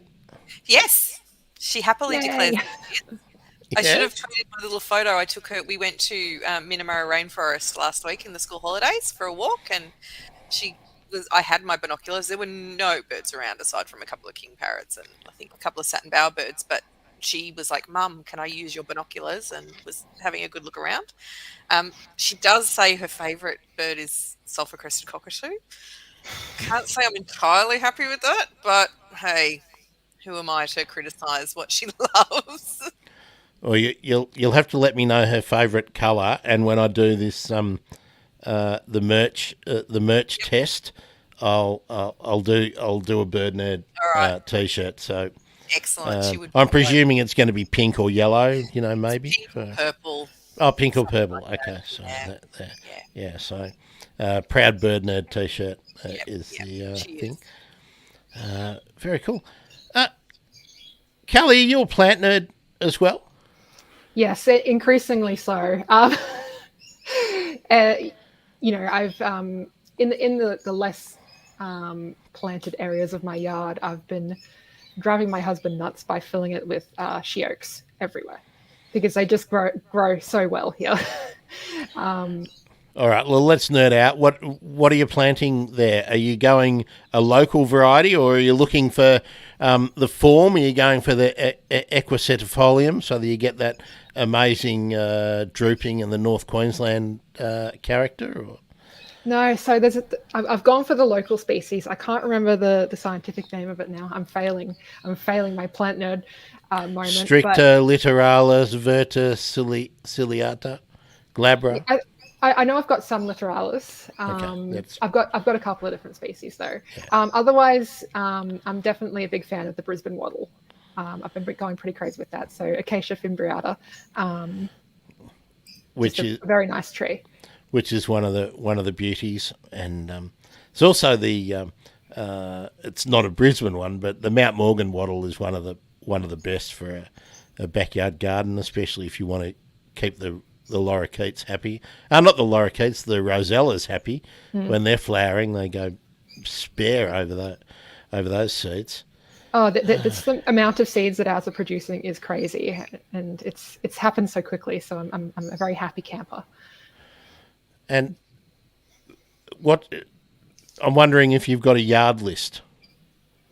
No, I haven't actually. I I guess I've got a book where I've like got a highlighter and I've done everything like that. It's occurred in this yard since I've been living here. So I guess that is kind of a yard list, but not in like an Excel table or anything. No. That's a I've list. got, yeah, I've just got a crappy little notebook that I write my notables in and whatnot. Yep. But now I've discovered that I have to put my calls when I'm on my trip with Millie. I'm going to do try and record calls we hear and add them to Zeno Canto, so I pay back from all the things that I get. But you have to know your altitude and things like that and your GPS location to put it in. So got to do all of that. But I'm going to try and do the bird data for you everywhere too, Holly. Awesome, thank you. I'm hoping. Well, I'm hoping that. I mean, because I don't really know what a day is going to look like while Millie's in the air, and I don't know how much time I'll be driving, and also trying to get the working with children checks done for Queensland and for Northern Territory, so that I can go with Millie to schools and maybe talk about podcasts and how schools can do. Well, that schools can create stuff too that can share. So yeah, but I don't know how long all that's going to take. But yeah, I'm going to see a whole lot of different birds, Holly. That's really exciting. That's exciting. I can't contain myself. Really, I've been to see lots of photos on your Twitter of all the different birds you're seeing. Well, I've been saving up to get some storage cards. One of the reasons I haven't been posting my photos is that I haven't been able to afford. I need these particular storage cards for the camera I bought, and they're hella expensive. So actually, if you want to make a contribution, thebirdemergency.com/join, you're welcome to donate something for that. But yeah, that's going to be that plan, and yeah, we're gonna try and do regular. I'm hoping that since we're taking the internet with us, that I'll be able to just do my regular shows with Holly and everybody else, depending on where we're at. That'll be the test. Is Starlink shit or is it good? That's going to be my test. If I can still do this with a battery and Starlink, well, that'll be great. Otherwise, Elon, another massive fail, mate. So we'll just see. So yeah, you've got your rocket, you've got Twitter. Let's see if you're stuffing up Starlink as well. Yep. All right, folks, in the chat, here's your opportunity to get a question or a comment in. If there's something that you really want to ask Dr. Carly or Dr. Holly, I feel like we need Dr. Harry here as well. Are you famous enough now, Holly, to just be Dr. Holly? No. No. We'll just wait for that. Carly, do you ever? Must be difficult with the conure, and is it a sun conure, or is it a sun conure? It's a sun conure. Nice. Yep. Very cool. Very cool. Must be difficult because that's probably the first bird you hear in the morning, is it? Most mornings. Yeah. She's calling now, right on cue. No, we've got a really large troop of pied currawongs, and they are always drowning out everything else because this. Sorry, go on.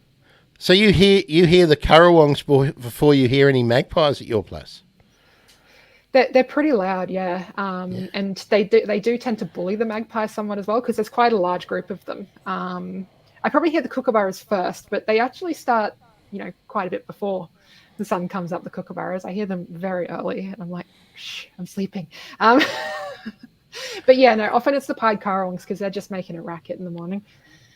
Do you have common blackbirds at your place? No. No, okay. So you have blackbirds, haven't you, Holly?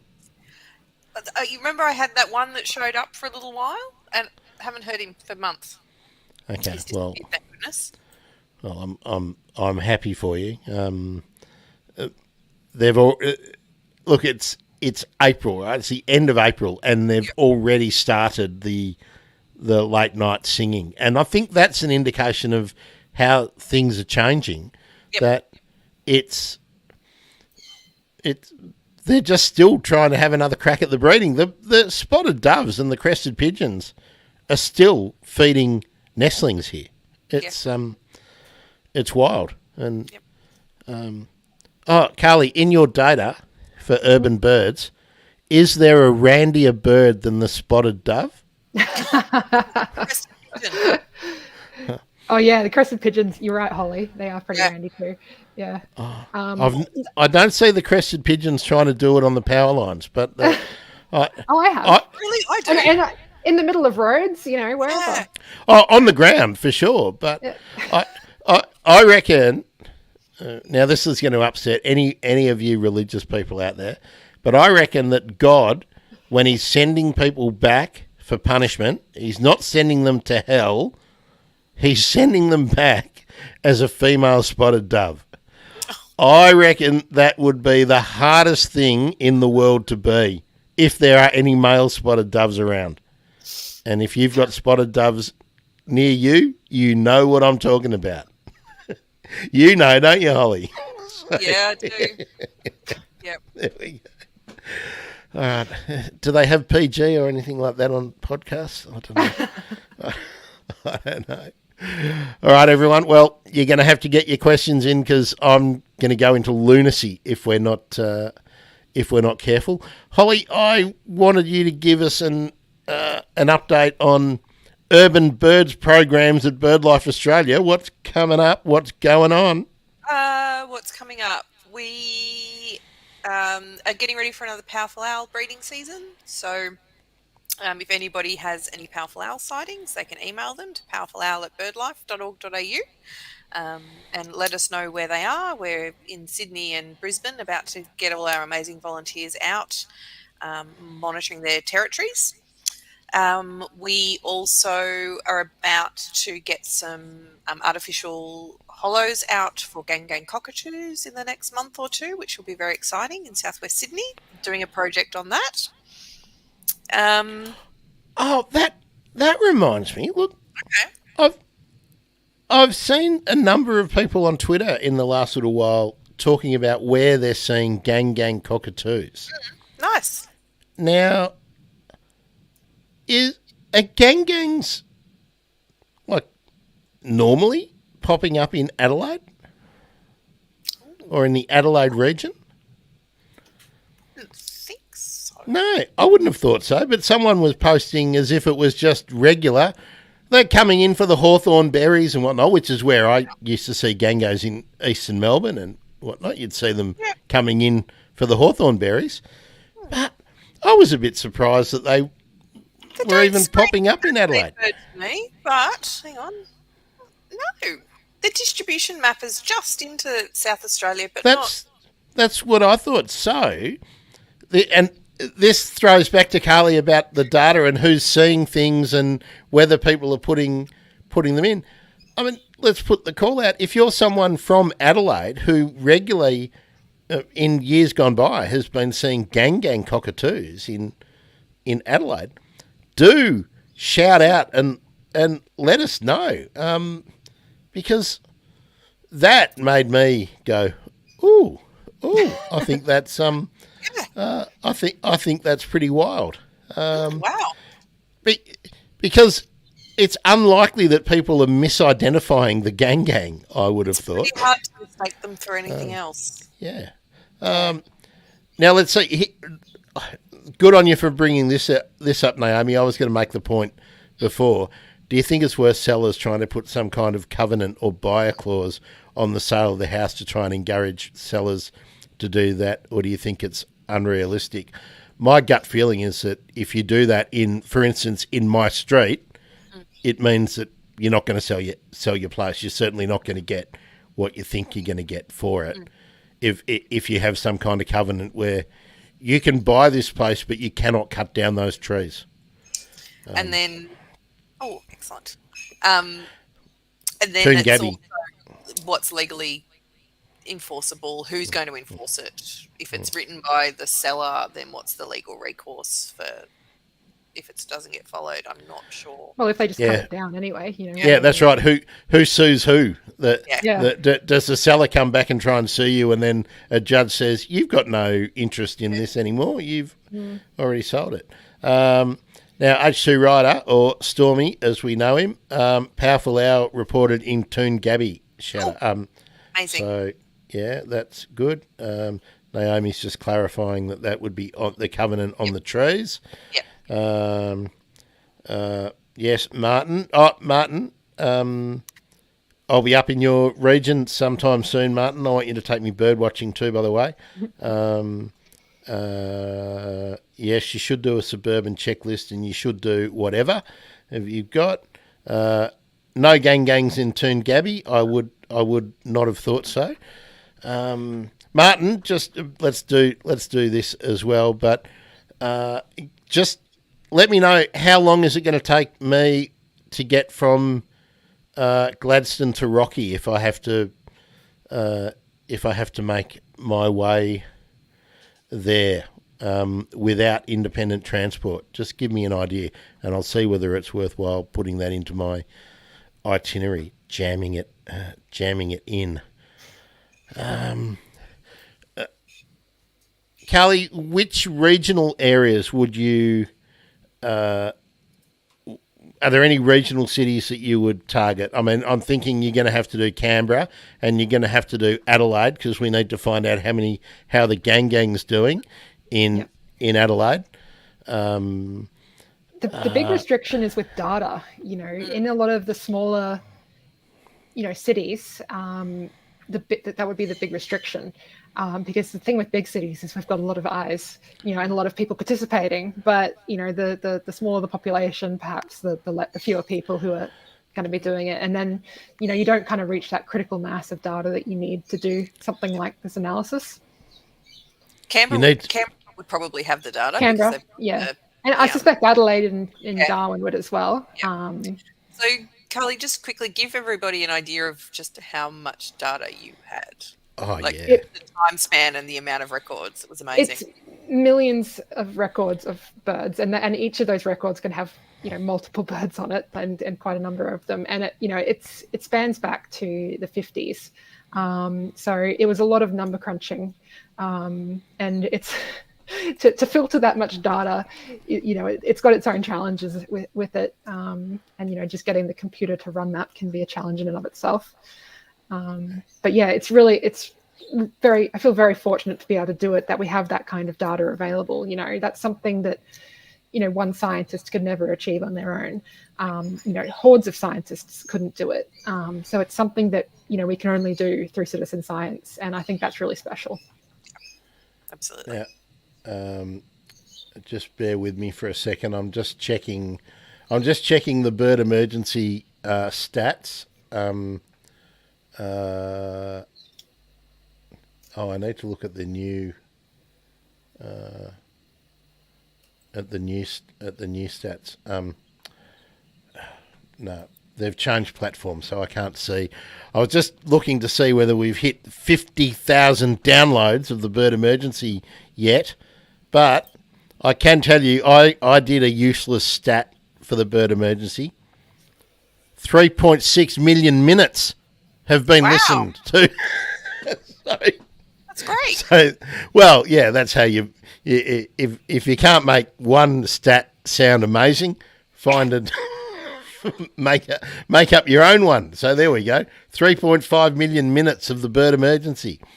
Pretty cool. Oh, a checklist entered in 1966. Guess who was born in 1966? Oh, by the way, let me say thanks for the people who wished me happy birthday yesterday. That was cool. Thank you. Happy birthday. Yeah, thanks, but you missed out. So I did. I didn't do it on the day. yeah. No, well, no one pays attention when your birthday falls on a Sunday, do they? So you can't go to work and go and drop hints and Oh, if only someone would get me a cake. yeah. I'm such a killjoy these days. If someone bought a cake, I wouldn't eat any of it anyway. So I just don't do that. So there we go. Naomi's getting in it. Good on you, Naomi. Nice to see you back too, Naomi. We missed you. We didn't realise you were travelling. And we were going, where's Naomi? Where's Naomi?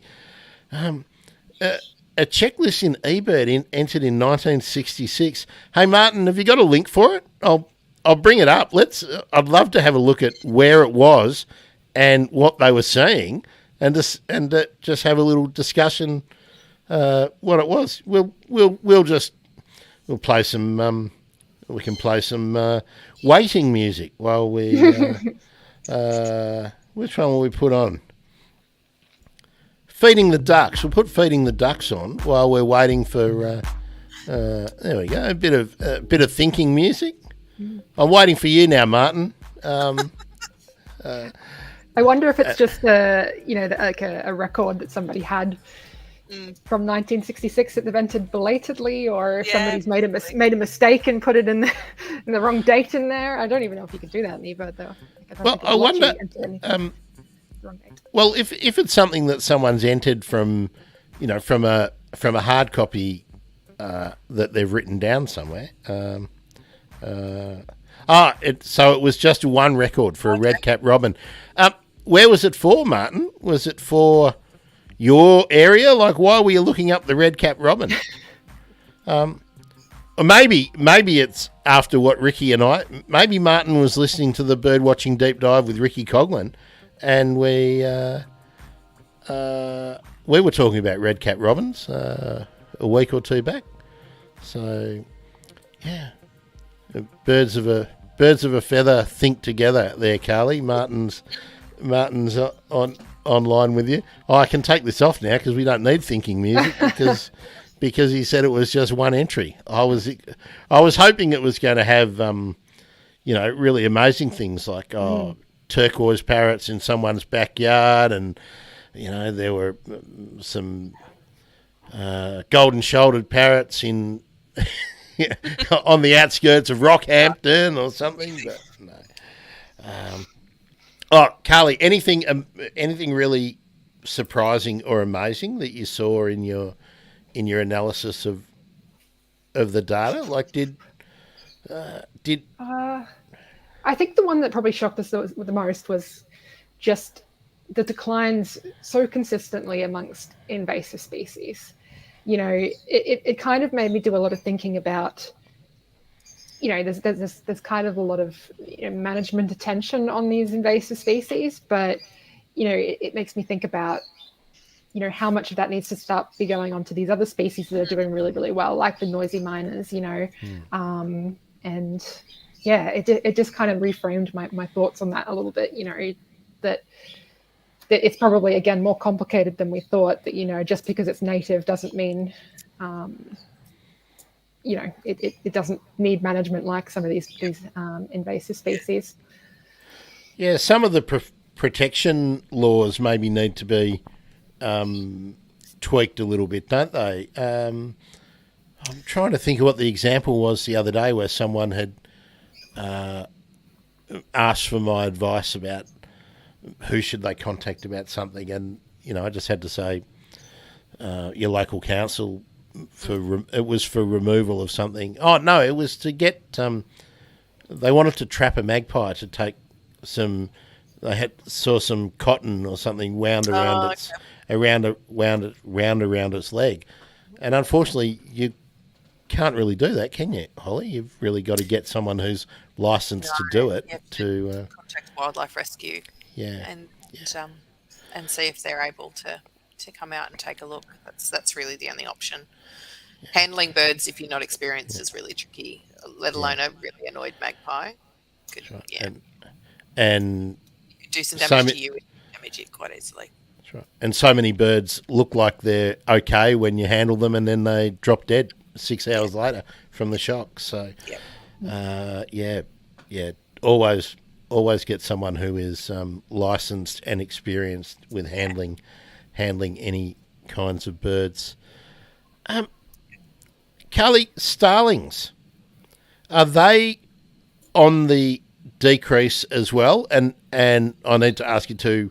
I reckon common miners are holding their own or increasing, certainly in Melbourne, but I reckon there's less starlings around here than Yes, starlings than are on there the used to be. decrease.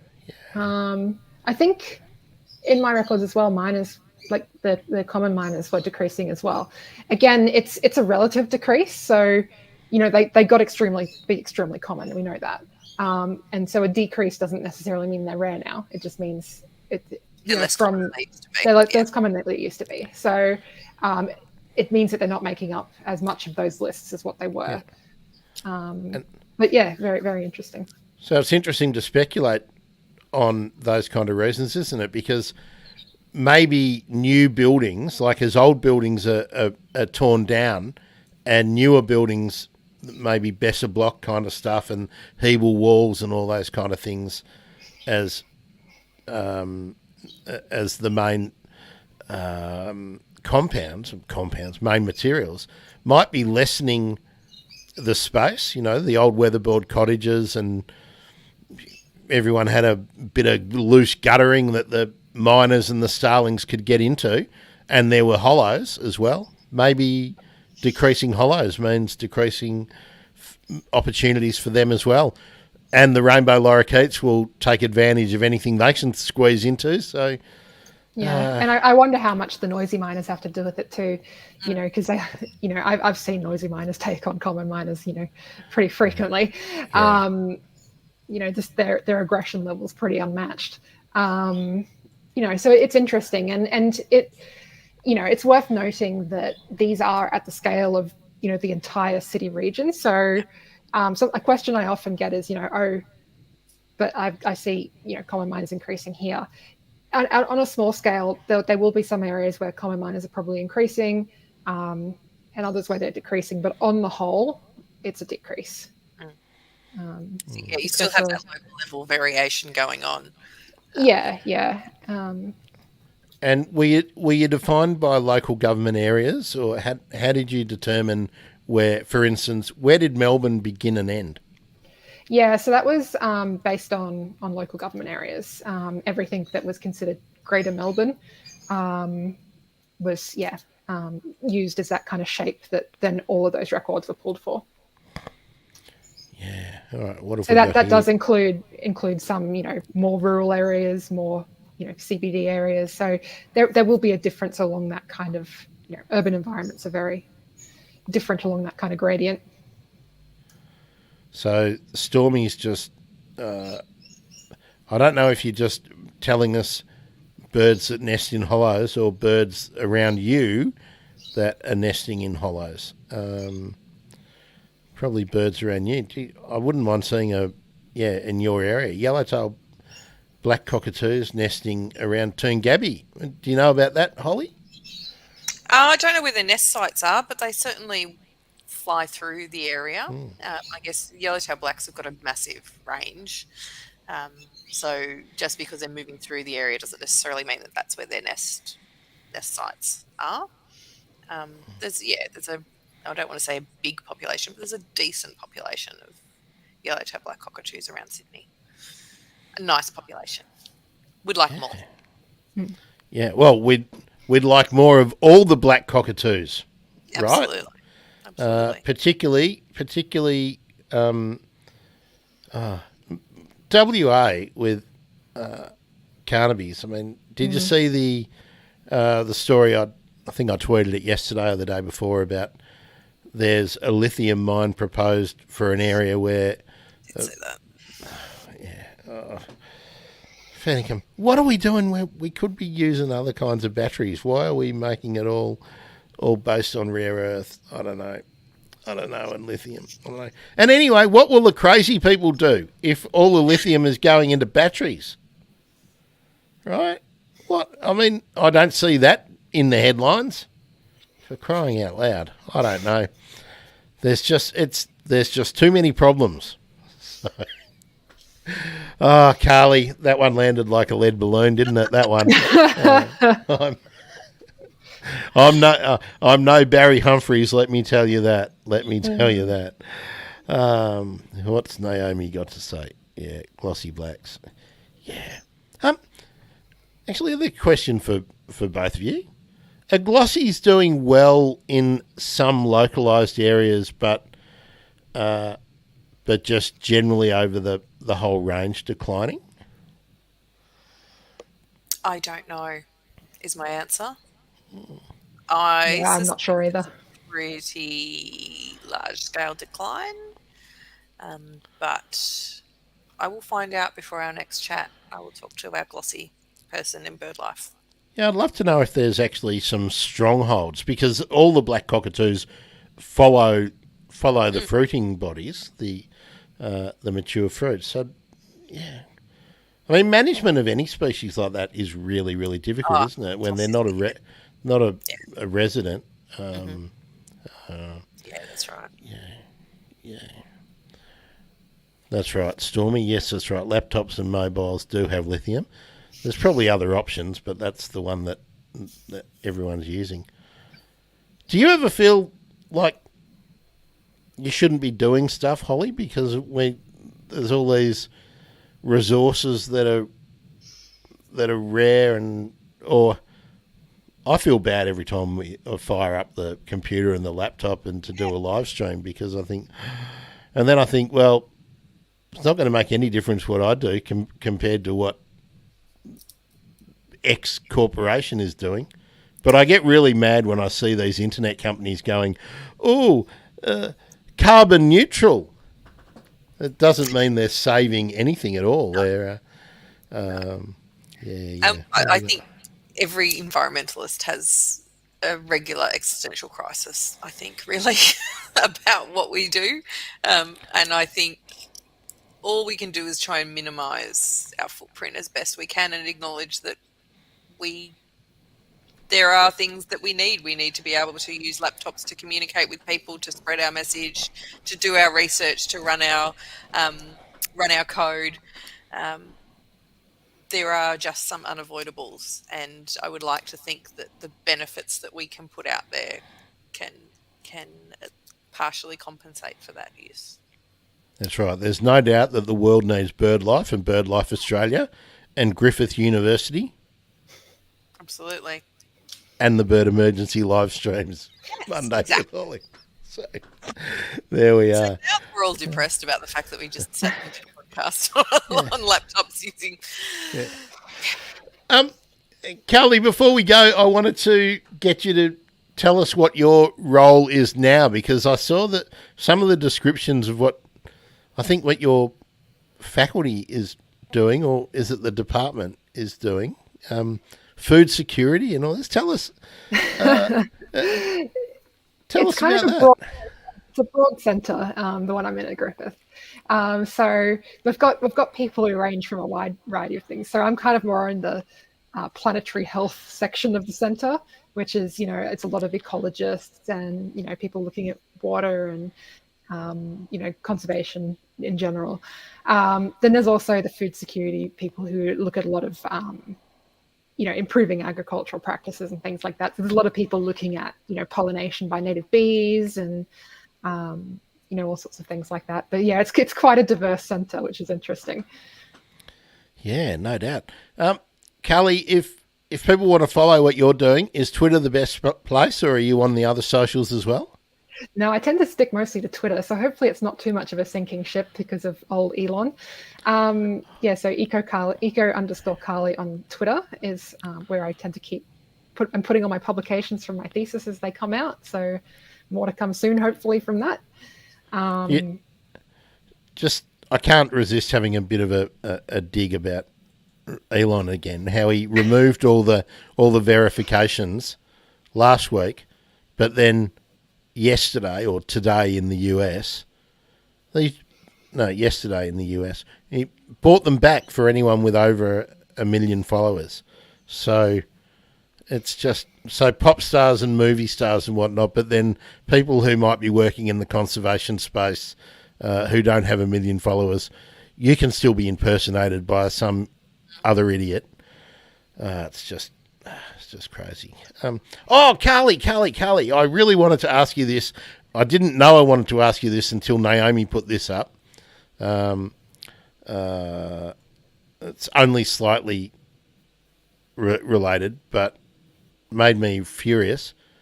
Did you see the orange-bellied parrot being used by a particular company where they're going, oh, look, an orange-bellied parrot, and the guy's standing in a fake rainforest? Oh, my Did you see God. that one? No, I didn't. Did you see that, Holly? No. If anyone's watching and can quickly find the link, send it. Give it to us, and I'll play it. I can't even remember what the company was now. You were just too flabbergasted. I've played it before, but I'm pretty sure I don't have it still in the uploads to play. I don't. I did play it and make fun of it once before because it was a company that I'm pretty sure probably isn't. I did actually ask them if they were putting money towards the OBP recovery, and they didn't respond. And I called the company. Why can't I remember? It's probably about 3 months ago that it popped up. Was it Aerogard? It was Aerogard. Let me. It was. I'm sure it was Aerogard. I'm pretty sure it was Aerogard. OBP. Let me just see. It just comes down to that whole greenwashing thing, doesn't it? And it.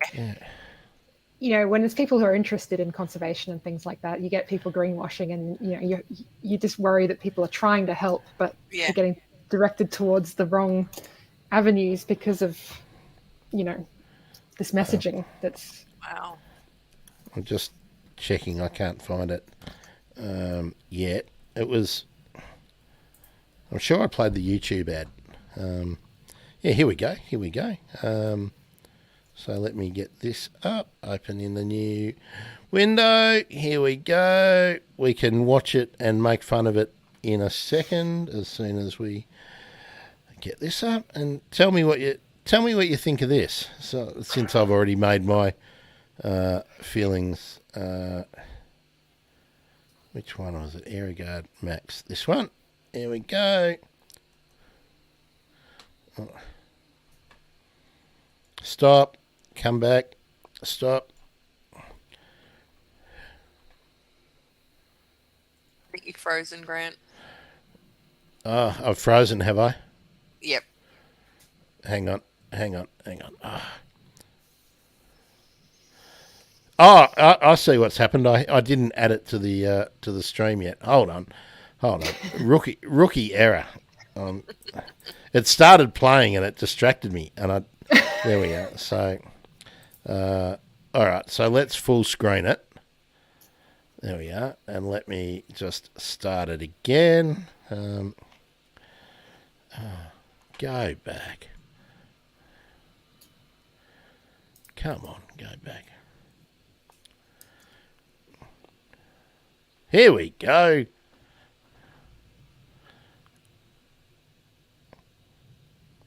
Come on. Will today be the day Alfie finally catches a glimpse of the rare orange-bellied parrot? God. I like how they were using Konya noises. Yeah, I mean that's probably as much as we need to see. I'll stop sharing it now. I don't really want to give him an ad, but come back to me now on my computer. There we go. I definitely need to upgrade this computer now. I'm really at the edge of what it can handle, because every time they update software, it takes more bloody bandwidth, and it makes older computers harder to do anything with. There we are. That's Toon Gabby again. Look at those teddy bear bee, blue banded native bee, resin native bee. I love the blue banded bee. Greenwashing is alive and well. So, yeah, for one, it's totally stupid because it misleads people about what the orange-bellied parrot is Oh, and what it does. right, close. Yeah. But two, they're borrowing on a well-known bird that is often in the media. They're assholes, aren't they? I mean, they could at least donate something to it, just to, But substantiate it a little bit, But not even something. I mean, the amount of money that those advertising campaigns cost, if they were going to get, I don't know, name your second-rate celebrity, they'd probably pay a couple of $100,000. So maybe they could have at least run that whole recovery, the whole breeding program at Melaleuca for 2 years or something. But, yeah. And if I'm wrong, if anyone involved in the recovery team or anything got a really fat, juicy donation from Aerogard, please let me know and I'll eat my words with pleasure and I will issue a grovelling apology to those parasites at Aerogard. But yeah. Yeah. Now, Holly, I've just seen your message and I have been watching the clock that you do need to nick off. So, Carly, can you stick around for just a few minutes? And Holly will go and... Holly's going to go and do academic stuff now, be a doctor and everything. And so we'll catch Holly again in 2 weeks. Yep. And, yeah. Bye, Holly. Bye. It's the fun of live streaming and everything, Carly, where we can do those little messages. And sometimes when people put, I need to go, it doesn't mean that they need to go. So, Carly, I'm really interested, because I know you don't have a heart out, so I wanted to kind of ask you some of those questions that I usually ask people in the normal bird emergency. Do you have a preferred field guide? Are you using a book or an app when you have ID dilemmas? Oh, a book. And I'm shocking because I have multiple of them. I tend to just switch between them. I have that one. I was going to show you my other one, but it's too far out of reach. What's the what other field guides are you using for Australia? Yeah, so the I think it's the Slater one. Yeah, I'm shocking with names. I like the Slater one. Yeah, I'm glad you. I like the Slater one. Hardly anyone ever mentions it, but it's a really nice size for carrying around. Even though some of the illustrations are a little bit. Well, let's just say they're not as good as some of the photographic guides that are out there now. Yes. Is it Reed Publishing that do those field guides for every state? I have no idea. I haven't got any of them. They're really good just because they're all photographic and really nice shots. I'll have to look into that. Being an enabler, I can go buy more bird books now. Yeah, they look like those little. You remember those little CSIRO guides that used to be to frogs and beetles and lizards? They're the same kind of format as that series of books. So they're smaller than this one, and they're not as tall as the Slater one. So they're actually even like I can throw it in my camera box and that's convenient. and it closes the lid on it and it doesn't take up any extra room. So they're pretty cool. Yeah, you've convinced me. It doesn't take much convincing for me to buy a bird book there. Yeah, well, you can probably claim them too, can't you? On your probably not. Oh, probably not. Probably not. That's a shame. That's a real shame. Now, when you're out in the field? So this is only for like when you're out in the field. Mm-hmm. Now, I'm going to take as a given that you've got binoculars with you. But is there some other gadget, some other piece of kit? Doesn't have to be a gadget, can be anything else that you always take with you? I finally invested in a camera, which I'm very excited about, and I haven't had a great chance to use it yet. But All right, let's geek out. What did you get? Oh, it's not like I'm not that fancy yet. You know, I've been working on a PhD budget, so Yeah. it's Well, just we're the same. I saved up for ages and bought a second-hand 6 or 7-year-old camera on eBay. So yeah, same here. Mine's secondhand too. It's a Canon. A Nikon. One of the bridge cameras with the big zoom. Yeah. It's pretty good. Like I'm pretty happy with it. Like I've used other people's cameras, and I'm not finding this too bad. I think that's what Monica. Monique is using. Mon, if you're on the line, let us know. I think that's what you've got. The best camera to use is the camera you have, right? Exactly. Yeah, and it always makes me deeply sad when I was using my binoculars all the time. I'm like, if only I could catch that on camera and show other people, you know. Like I know it's shocking. Like you should just be able to be like, oh, I saw it. But sometimes it's really nice to have that photographic evidence. I don't know what it is, and so I'm very happy I have a camera now. And what I'm interested in with people who are bird watchers who then get a camera and get into photography, has it changed the way that you are doing your bird watching? Yeah, I definitely don't use my binoculars as much. You know, the zoom on this camera is so fantastic that, you know, to some extent I will use it as, you know, my main viewing of the birds. So I'll often use the binoculars to find them and then mostly watch them through the camera. Yeah, it's really cool. I want to get one more chonky lens so that I can get further reach. But with what I've got, it's fun. I'm learning, and I'm just about to invest in a microphone so that I can do better video for the birds. And during the pandemic, I sold off all my groovy stuff just to survive.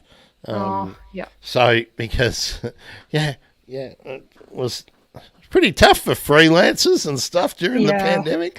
So I'm just trying to replace it bit by bit now, and I want to take, when I go with Millie, I really want to take a nice a shotgun microphone so that I can record things that I can't identify in the moment later. And and then, you know, well, it depends. If Starlink's good, I'll be able to compare it with straight away with eBird or something, or straight away. But now I asked you what your gateway bird is, but have you got, I know it's an unfair question, your favourite bird and whatnot, but have you got like a soft spot for, apart from sun conures? There's a few. I'm a really big fan of rufous fantails. I just think they are very, very cute. And I don't know, I did a trip up to the Bunya Mountains, which is kind of out west, kind of a bit north from Brisbane. And I was surprised. I thought that they were, like, my perception of them was that they were quite flighty, but I don't know, these little rufous fantails, they were just really curious about, you know, the people trudging around through the forest, and were kind of following through. And yeah, they're just so cute. So I've got a bit of a soft spot for them after that. Very nice. They're quite pugnacious too, the fantails. Yeah, right. Martin likes them. He's got the McGladson. Yep.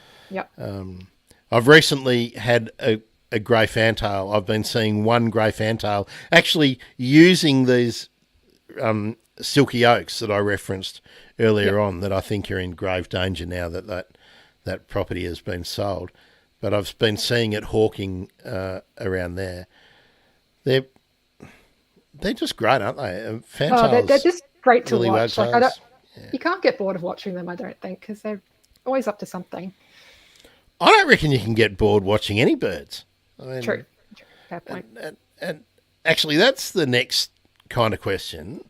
Are you, when you're out, are you looking for birds to tick off or to record, or are you just really into watching what they're doing and the interactions that they're having with each other or with the plants, or It's more the latter for me. If I get a good view of a bird and can watch it for a while, I think that's much more interesting. As an ecologist who's done a lot of stuff on behavior, it's just really interesting to me, especially in the these kind of disrupted environments where the behaviors that they're doing might not necessarily be natural. It's some kind of adaptation, and so I just find that really interesting. Like I think that's probably a source of my continuous enjoyment of suburban and urban wildlife is you've got these animals who've had to rapidly change behavior to survive in these areas and are showing such interesting different behaviors, and there's so much to learn there, I think. Yeah, no doubt. What were your projects before you embarked on the PhD? What led you into the urban birds study? It's funny. So originally my honours project started out looking at aggressive interactions between birds in southeast Queensland. And so it was a lot of just watching trees and counting aggressive interactions between birds. Because at the time we were looking at, Australia has a lot of aggressive birds compared to, elsewhere in the world, because a lot of them are, hyped up on nectar. You've also got, the magpies and the noisy miners and currawongs, butcher birds.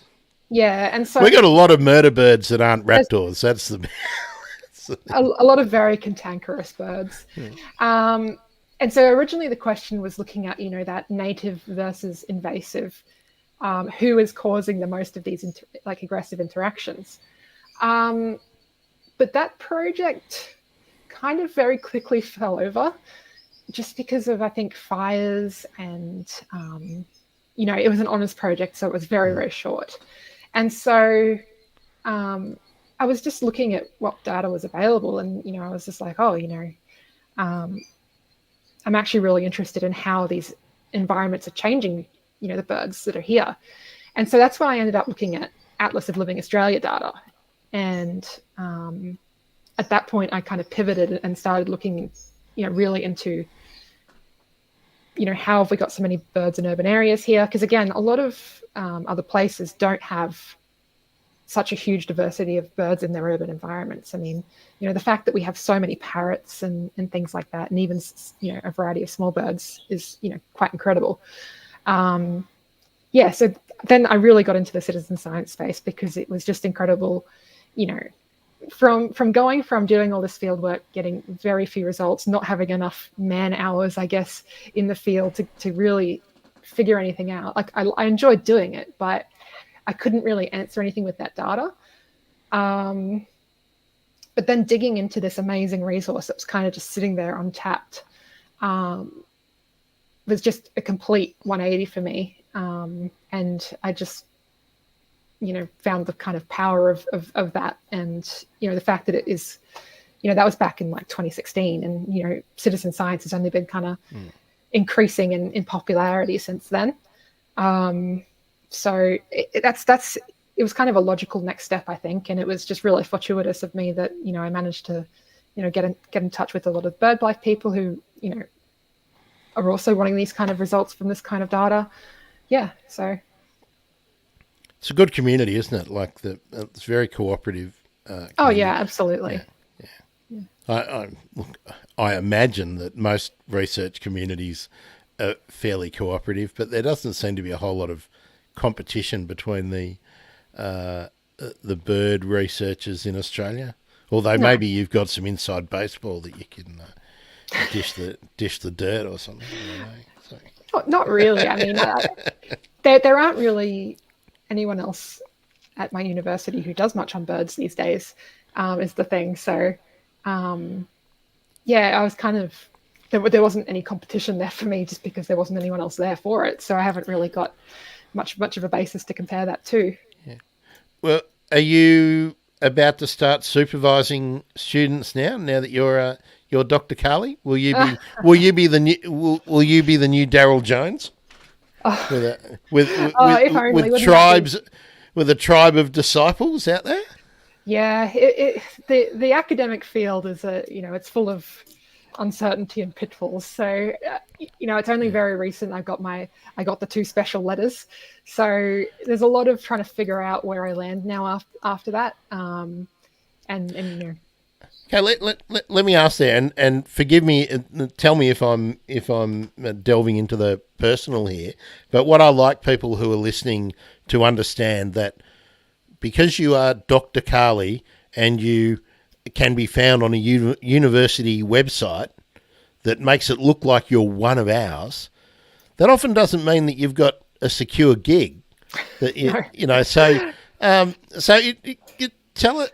tell us how life is for a recent PhD. Now that you're postdoc, what does life look like? Because I know, you've had to, not buy the camera you want to buy, but there's so many people I've spoken to who have existed on 20 grand or less for 3, 4, 5 years. That makes it difficult to secure housing. It makes it difficult to repair your car.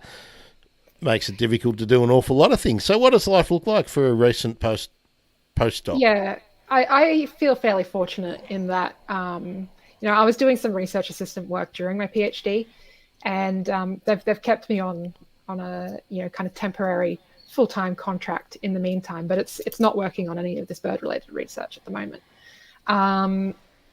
But essentially, it's trying to find a position in which I can continue to do my work on the bird stuff, and whether or not that's available. And this, it's quite competitive in academia to try and get those positions.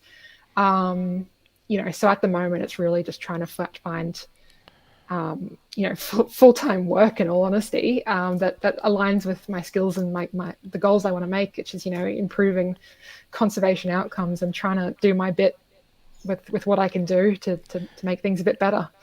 So I just want to synthesize what you just told us then.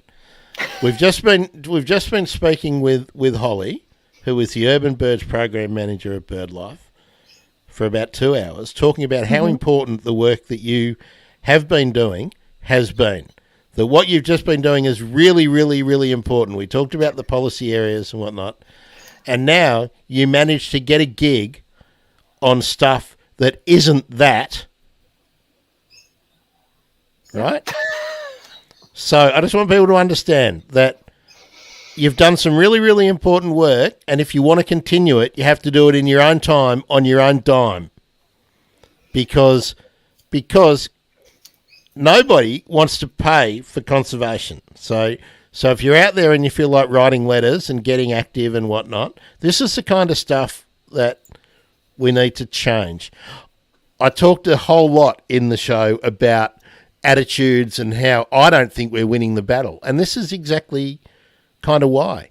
If you were doing research on some way to make agriculture more efficient or to make it cheaper to build houses, you'd be falling over yourself with people wanting to give you money. Yep. But here, if you want to continue the important work that you've been doing on bird conservation in Australia, currently you have to do it on your own dime, in your own time. Yeah, I mean, I'm still hoping that I can find a position to do that, but it's a matter of pulling the right strings and talking to the right people and finding, I guess that's all. It's luck, isn't it? It's luck. Really? Right time, right place sometimes, Yep. It's so I didn't want to labour the point, and I didn't want you to tell us, oh, poor Carly. But it's really just how far down the scale ecology, conservation, environmental science is in the pecking order in this country, and it's got to change. So yeah. And I'm one of the lucky ones who stayed employed after PhD. yeah, Like yeah. there's often a 3 months or so, 2 or 3 month gap between when you submit it and when you actually get the title, in which point you're no longer receiving any scholarship, and you're kind of thrown to the wind to some extent. I stayed employed during that, and I'm employed now, where I know a lot of other PhD students, it's such a big change, and trying to find a spot for yourself in the academic and conservation environment when it's already the budget's very tight, so it's very competitive. It's very, very challenging. Yeah, and that's one of the things I always like to highlight too, is that there's a whole lot of really great researchers, really smart people working in ecology, and have been doing all the kinds of projects that we highlight on this show. But then when the next very small, I don't want to say bucket, I'd like to say maybe teacup of money, or maybe teaspoon of money opens up, there's then 20, 30, 50 of you all trying to get a couple of mouthfuls of the wagon wheel, Yeah. It's like, and what you do see is a lot of people moving into private companies and things like that, and so that's right. And then doing research, which is often aiming to get a predetermined outcome, to be able to say yes for something, which sadly is a fact of life, because the money for ecological studies is generally tied to development. It's just a sad fact. Yep. Yeah, no, you don't go into science if you want, an incredibly secure job future, I don't think. But it's about, there's so many passionate people who really want to, learn and make things better. And yeah, it certainly shouldn't be the way that if you're doing really important work that's useful, that informs policy decisions, in a crucial field, when we're talking about retaining biodiversity. I mean, one of the big discussions in government at the moment is preserving biodiversity. But the people who work to advise on preserving biodiversity are the ones who can't find work. It's just frustrating. Anyway, I'll be in there punching for you all the time, Carly. I just think it's really frustrating, and it's one of the things that really is disappointing when you see. They still haven't declared the Great Koala National Park in New South Wales, have they? And that was one of their key planks that they ran on, and got all of those greeny, lefty, pinko voters, and it's not as if it was a surprise. You reckon they could have done it by now? And the amount of money it requires to do, biodiversity interventions is, a drop in the bucket compared to some other things, So, like submarines. Maybe submarines. Yeah. Yeah. Or apparently we've rejigged our surface to air missiles as something else in the last week too. We found a whole lot of money for that too. Yeah, and stage 3 tax cuts as well. That too. And yeah. Well, I mean, look, I'm not going to make any friends by saying this, but I still reckon if you're one of those people that is saving for an investment property, you're part of the problem. I'm sorry. Take a good hard look at yourself. Don't tell me how much you love biodiversity while you're looking to buy another off the plan flat in a building that hasn't been built yet. Sorry. Anyway, there we go. Grumpy Grant's going home. Carly, thanks. It's really great to have met you. I'm glad we got to talk about your research. Have you thought about writing a book on urban birds? That's kind of a dream. Hey, that'd be really great.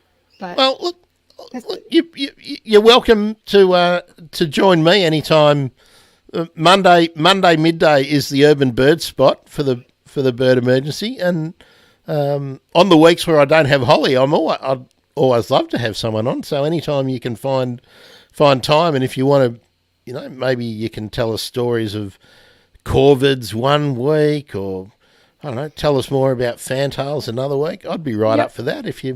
Does that help you? Does that help you get employed if you continually published in podcasts? I don't know. Maybe, who knows? Who knows? Yeah. It really all depends on my my employment situation going forward. I mean, my current contract is till like the 5th of May. So, Oh, seriously? Okay, so if you don't mind telling me, how does that play out? You've got a couple of weeks until you are potentially unemployed. What do they do? Do they send you an email saying we've decided to roll this contract over? Or do you have to go through a whole new application process and convince them that your role is crucial to the well-being of the centre? Or thankfully, the team I'm working with at the moment, there's been a lot of advocacy to keep me employed, which is really, really good. But it's conservation is run on a fairly tight budget, so. So oftentimes we don't know if the money's coming in until closer to. So that's 2 weeks away, and you don't know if you've got a job. The answer is it's very likely it will get extended. Great. Yep. Great. Well, yeah. Well, yeah. Whew. So just the point of raising that is just that it's a precarious existence working in this field. So. Folks, if you can support, I was going to say if Carly writes a book, buy it, but but you might not find the time. What do we got here? HT Ninja on Twitter. HT Ninja on Twitter is Stormy on what are you? Stormy on Facebook, aren't you? I can't remember. Anyway, it's all the same person. It's Murray, and he's always getting involved. So yeah, terrific. Carly, you're always welcome. It's been great talking to you. Thanks for giving us so much of your time again today for the bird emergency. Well, I will. About birds. Well, I will be inviting you again because I want to try and do on the Mondays where I don't have Holly. I'd like to have someone else on who's working in urban birds, and I mean, there's so many people around, but it's really hard to fit people in because often you can be an academic, but you've often got to work a second gig somewhere to.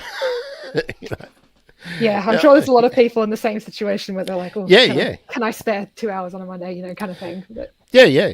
And I mean, I certainly understand that. And there's no appearance fees in the bird emergency. I've got to tell you that. So I wish I could extend to that. That would be marvellous. Gina, Andrew. Any of you people looking to, I probably wouldn't accept their money though. I'm not really into this whole greenwashing thing. Shocking. What would they make you say with that money too, as well? Hey, actually, Aerogard.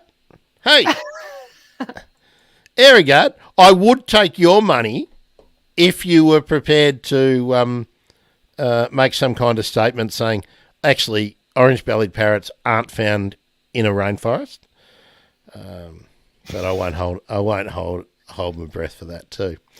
All right, everyone, this has been the Bird Emergency Monday with Holly, without Holly for a great portion of it.